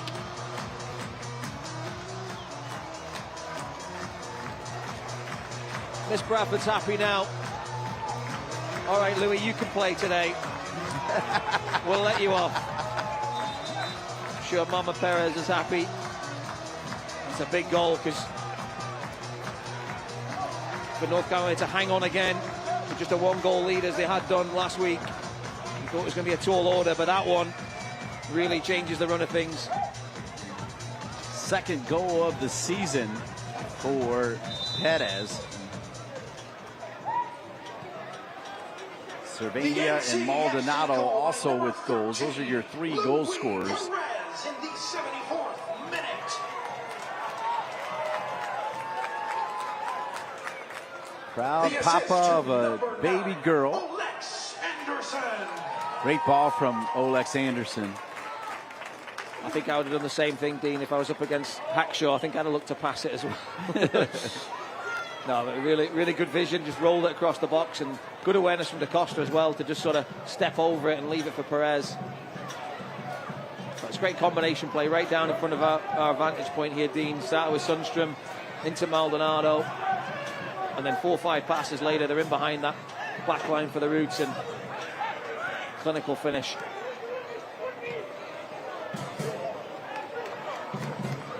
It's going to go out of bounds and come back to McGuire.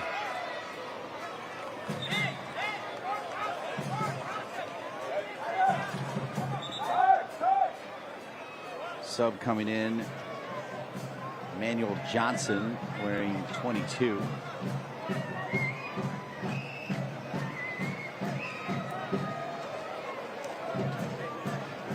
Coach Clinton Substitution for Oakland in the 77th have Tyler minute. Gibson 12, leave. Tyler Gibson. Entering the game, number 22, E.J. Johnson.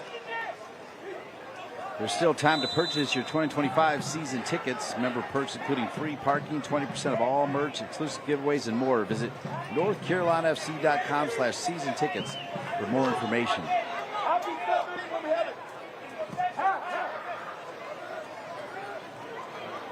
A little flick from Summersaw.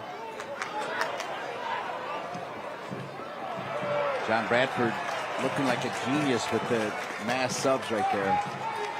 Yeah, what a luxury to be able to bring on two championship veterans in Paco Craig and Connor Donovan to just put them into your back line and say, hey, go and lock it down and win us the game. And then Louis Perez. You just had a feeling that today was going to be his day. He's got one more sub in his up his sleeve, John Bradford. It'll be interesting to see who he puts in. He's sending Pekka down. Pekka now part of the coaching staff. Solid playing career, including several years here with North Carolina FC.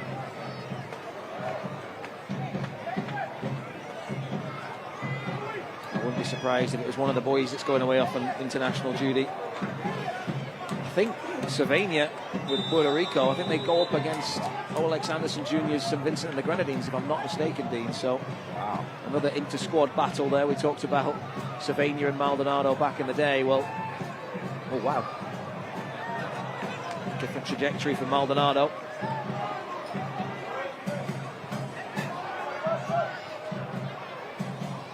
Slovenia will head it back. Tremendous response because Oakland would have taken the air out of all of us if they got that equalizer. Great response after they made it 2-1.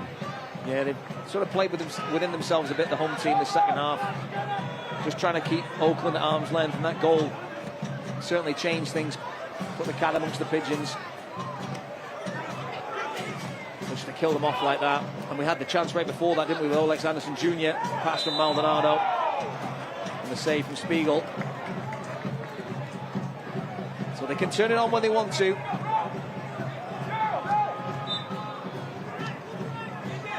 They're getting good at managing the game as well.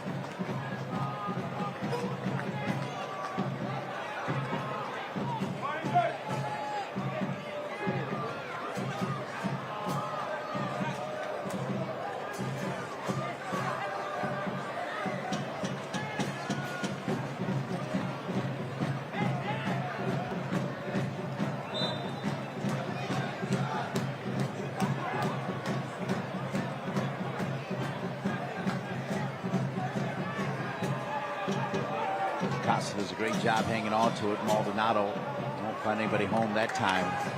But we're in minute 80. I feel like we'll have more than 5 minutes of added time, though. That's a fair shout, Dean.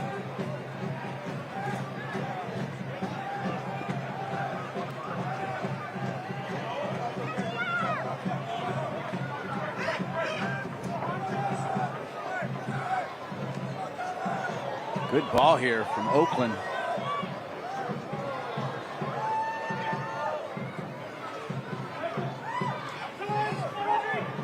Back to Gomez. Back Shaw. Over the head of Cervania. 81st minute. Pretty good move by Oakland. Maguire gets down, gets low, and it's knocked in, and it's 3-2. Here comes Oakland. Oakland has responded again. As Maguire, I thought he had it, and it is tapped in there by the man we featured in the open, Peter Wilson. Johnny on the spot. Peter Wilson's twice in a week. Dam gets the ball from Hackshaw, and then Pete Cervania just puts it into an area. You think Maguire's got it, but it's Wilson's foot that I think's there, and it was Wilson who benefited from that. We looked at the goal from last week that they scored at San Antonio. It was a fortunate break for them then, and Wilson was there to take full advantage. He's been very quiet today, but he's got the goal that's got his team back in it. His third goal of the season.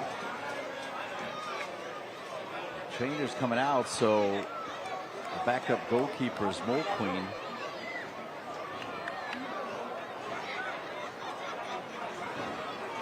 between warming up. When was the last time both goalkeepers got subbed off in a game, Dean, that you were a part of? It's kind of like your question about English. I don't know.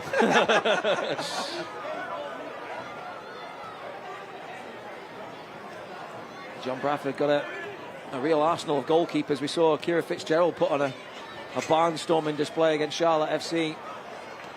Not able to make the 18 today. Clutching the back of his head. Could be another concussion sub. 3 goals for North Carolina FC. Let's take a look at all 3 of them here, Andrew Tate. Yeah, the first one, Maldonado just put on a plate, and then it's all about Sylvania. Thunderous strike. Kai Green could only divert it into the top corner, but this one went straight into the top corner. Mikey Maldonado, your pick for MVP, Dean, and I'm going to get on that train as well. What a strike that was. And then great combination play for the home team down the right. Olex Anderson Jr. rolls it across the box, and there is Papa Perez for his 2nd goal of the season.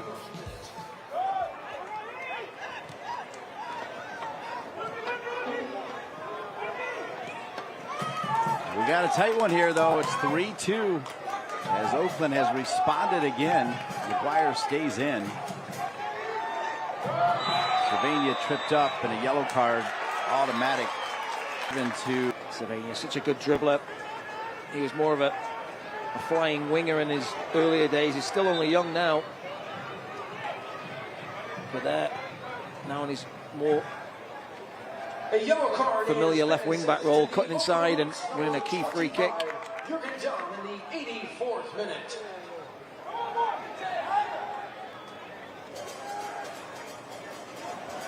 Nothing to lose now, Oakland. Gavin Blinton asking his players to get higher and ask questions.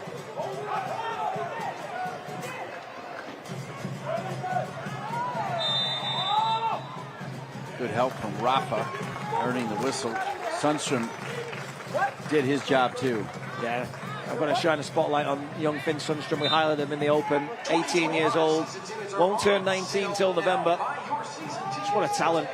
To learn more about season ticket membership, visit North Carolina NCFC Youth Academy product.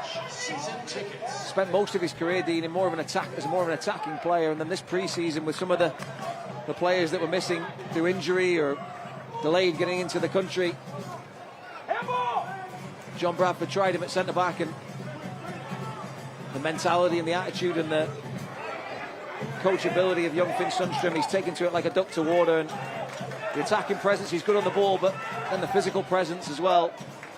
He looks fantastic product and prospect at centre-back. Really nice presence, calm demeanor. Yeah, he doesn't seem phased, does he? Does not at all. I don't know about you at 18, Dean, but I think I was a bit of a nervous Nelly when I went into things for the first time. A little bit of an overthinker. I remember when he stepped on the field last year and made his debut off the bench. I think they were comfortably leading that point, but I just remember him coming on and putting a thunderous tackle. And there was no need for players to do that at that point in the game, but he had a point to prove, and it spoke volumes about his character. Here's Rafa. Solid every time out.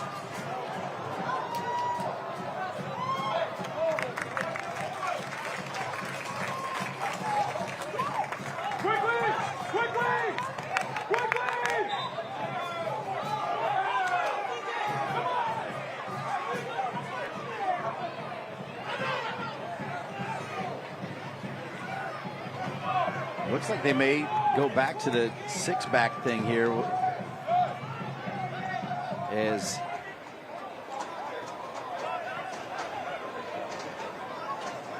Patrick Berner getting ready to come on.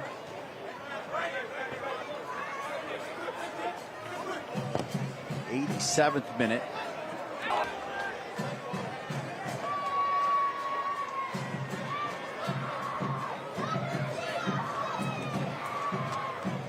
Sylvania going to take his time.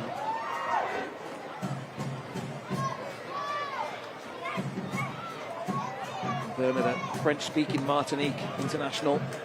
Got great pedigree, having played in Ligue 1 in France. Still trying to make his way into the starting 11 for North Carolina. but a player that John Bradford thinks really highly of. English, not his first language, Dean, and I think it's going to be a challenge coming to America. Not speaking too much English, but obviously having Louis Perez just in front of him will help him today. Entering the game for NCFC, number 11, Patrick Burner. So Burner on. A really good opportunity here for Oakland to tie it.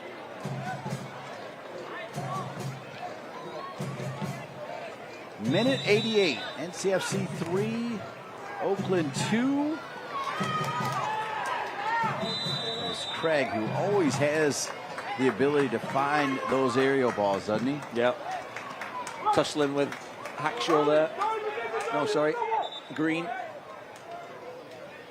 Getting the foul as well as the header away.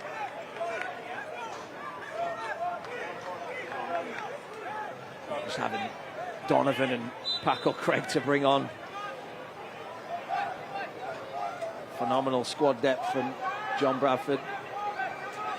Just slide them in next to the 18-year-old and say, hey, go and help him out. See it over the line.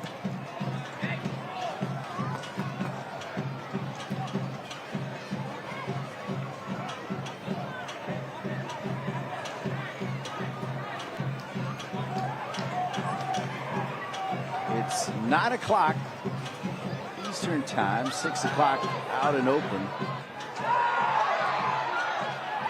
I'll say that tackle's clean, but it will be a corner kick. Corner kick, North Carolina FC. Great throw from Maldonado, and then a fantastic first touch from Alex Anderson Jr. to match. You will see it, but seen it on the big screen. Fantastic touch. I think when you add up all of Maldonado's trips to take throw-ins and corners, Dean, it just must treble his yardage, his steps for the day. Let's get up, stomp your feet, and make them feel the steel on this offensive corner kick. Corner kick coming. Good hustle from Anderson. Stays with it. Maldonado. Right back in and all the way through.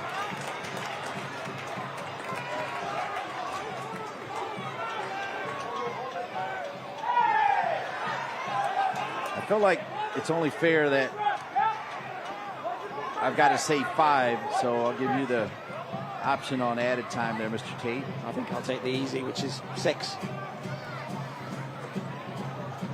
Yeah.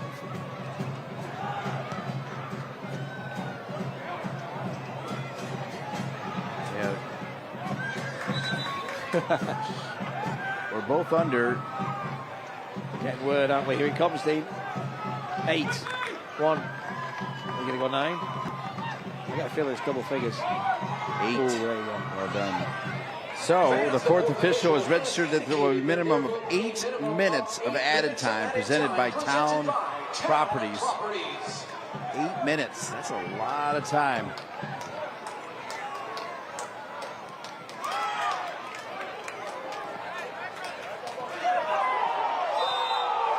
Costa push from behind. Don't necessarily agree with that decision by the ref. I think Costa got it caught under his feet and get some help from the ref. I think he's feeling some cramp now. And this is it, Dean. Both teams have used all their subs. So the 22 that are on the field now will be the 22 that we trusted. I think they used us 4, so they still have 1 left. They went 4 though, and then Burner went in. Yeah. So, and then I think Oakland's had the 5 plus the concussion. They've had their 6. Maybe Washington or one of the other guys are concussion based. You might be right. Yeah. You concur? I concur. There's a possibility, Dean. I don't see anyone. Oh, they're there. Look us. Yeah, they've got to be.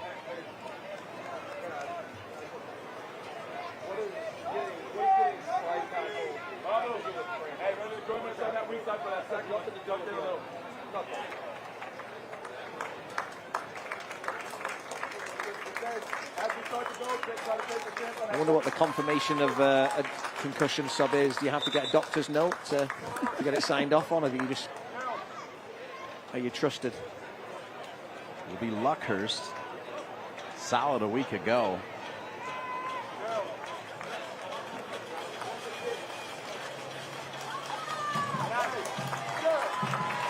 This is a good sub here, I think. More of an out-and-out striker, though, so it'll be interesting to see how they... Well, for me, just fresh legs. Run around, yeah. Yeah, De Costa's done his part, though. Good shift from him. And entering the game for NCFC, number 26, Adam Luckhurst.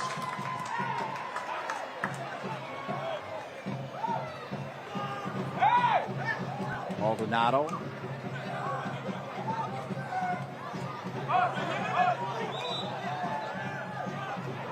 We throw in here for Oakland.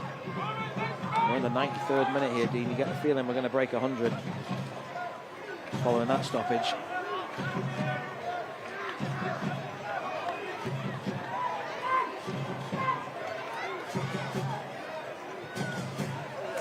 Good work there from Mikey Maldonado.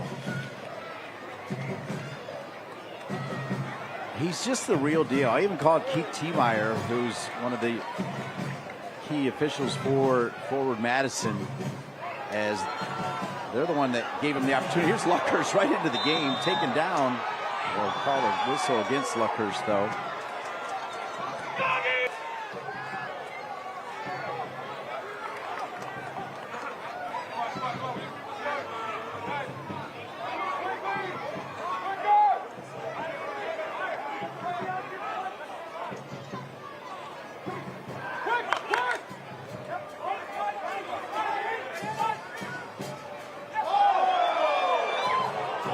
Luckhurst. Oh, in between Perez and Berner there. Hands it back to Oakland Roots after the slip from Hackshaw. This one is far from over.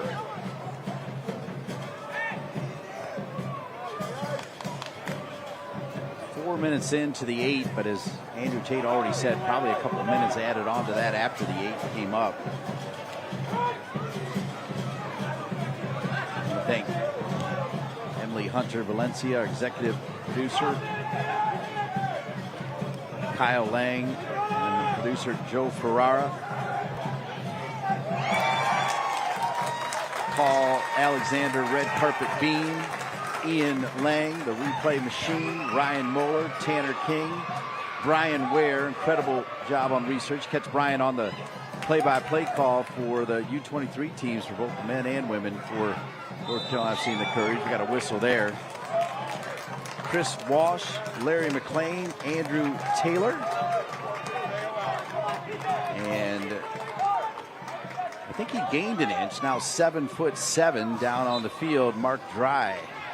Thumbs up for Mark Dry. Nothing better than that. My night is made on my birthday weekend. Thank you, Mr. Dry. Yeah, he was worried he'd forgotten his rain gear today, Dean. When I mentioned the weather, he was starting to panic because he wasn't in his usual spot, which is just to our right up here.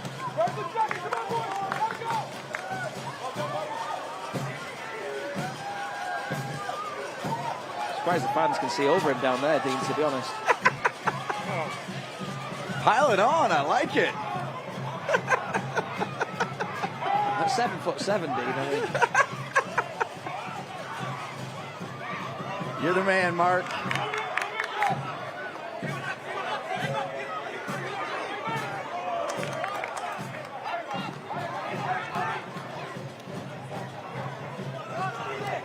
The 7th minute.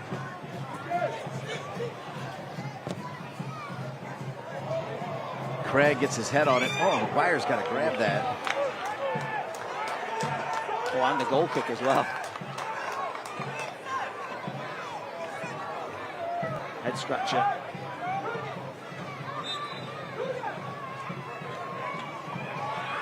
Wow, these players are absolutely spent. I can feel it. I mean, I haven't. My face has not stopped glowing since I got out on this perch up here, Dean, and we've barely moved. I think I've done a 2-inch shuffle back and forward throughout this 90+ minutes. Sounds like my daily fitness routine. Like a handball.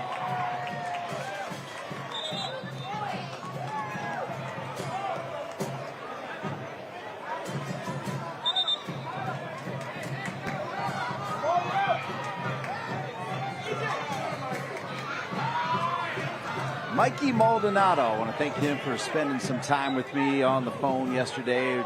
Pleasure to talk to this young man. And he has delivered.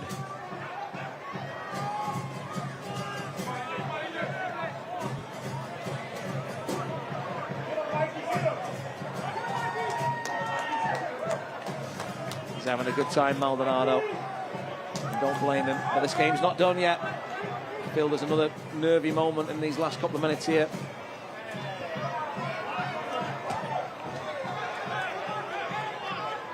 What John Bradford would give to just keep the ball down this corner.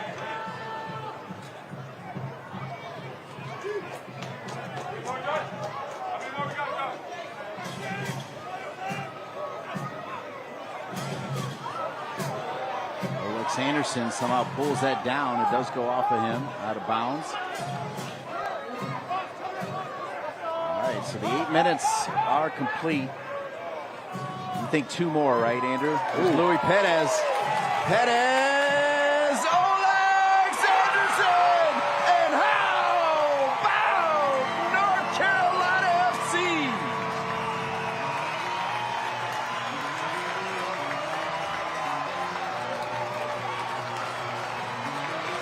Papa Perez with the assist. I think that completes the bingo card. Alex Anderson Jr. It's a poor pass from Green. Too much in front of Gagi. And then Perez is onto it. Great first touch. Looks up. Rolls it on a plate. And there is Goalex. Number 9. Alex Anderson Jr. Back amongst the goals. And boy, does he deserve it.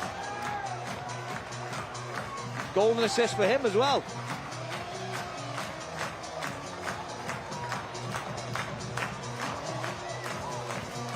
Raise him up. Goalex. Nice finish. Great pass. 3 massive points for North Carolina FC as they will move to 5-3-2, and they'll pass Detroit City FC for the moment, and they'll be just 1 point behind Louisville City and Charleston. That is strong. Yeah, great start to the season. And they get a little mini break now as well, Dean, to enjoy it. Back-to-back wins for the home team. There it is. A long one, but 6 goals in this one. John Bradford's team wins it. 3 more points as he shakes hands with Gavin Glinton. Mikey Maldonado, brilliant from the start as always.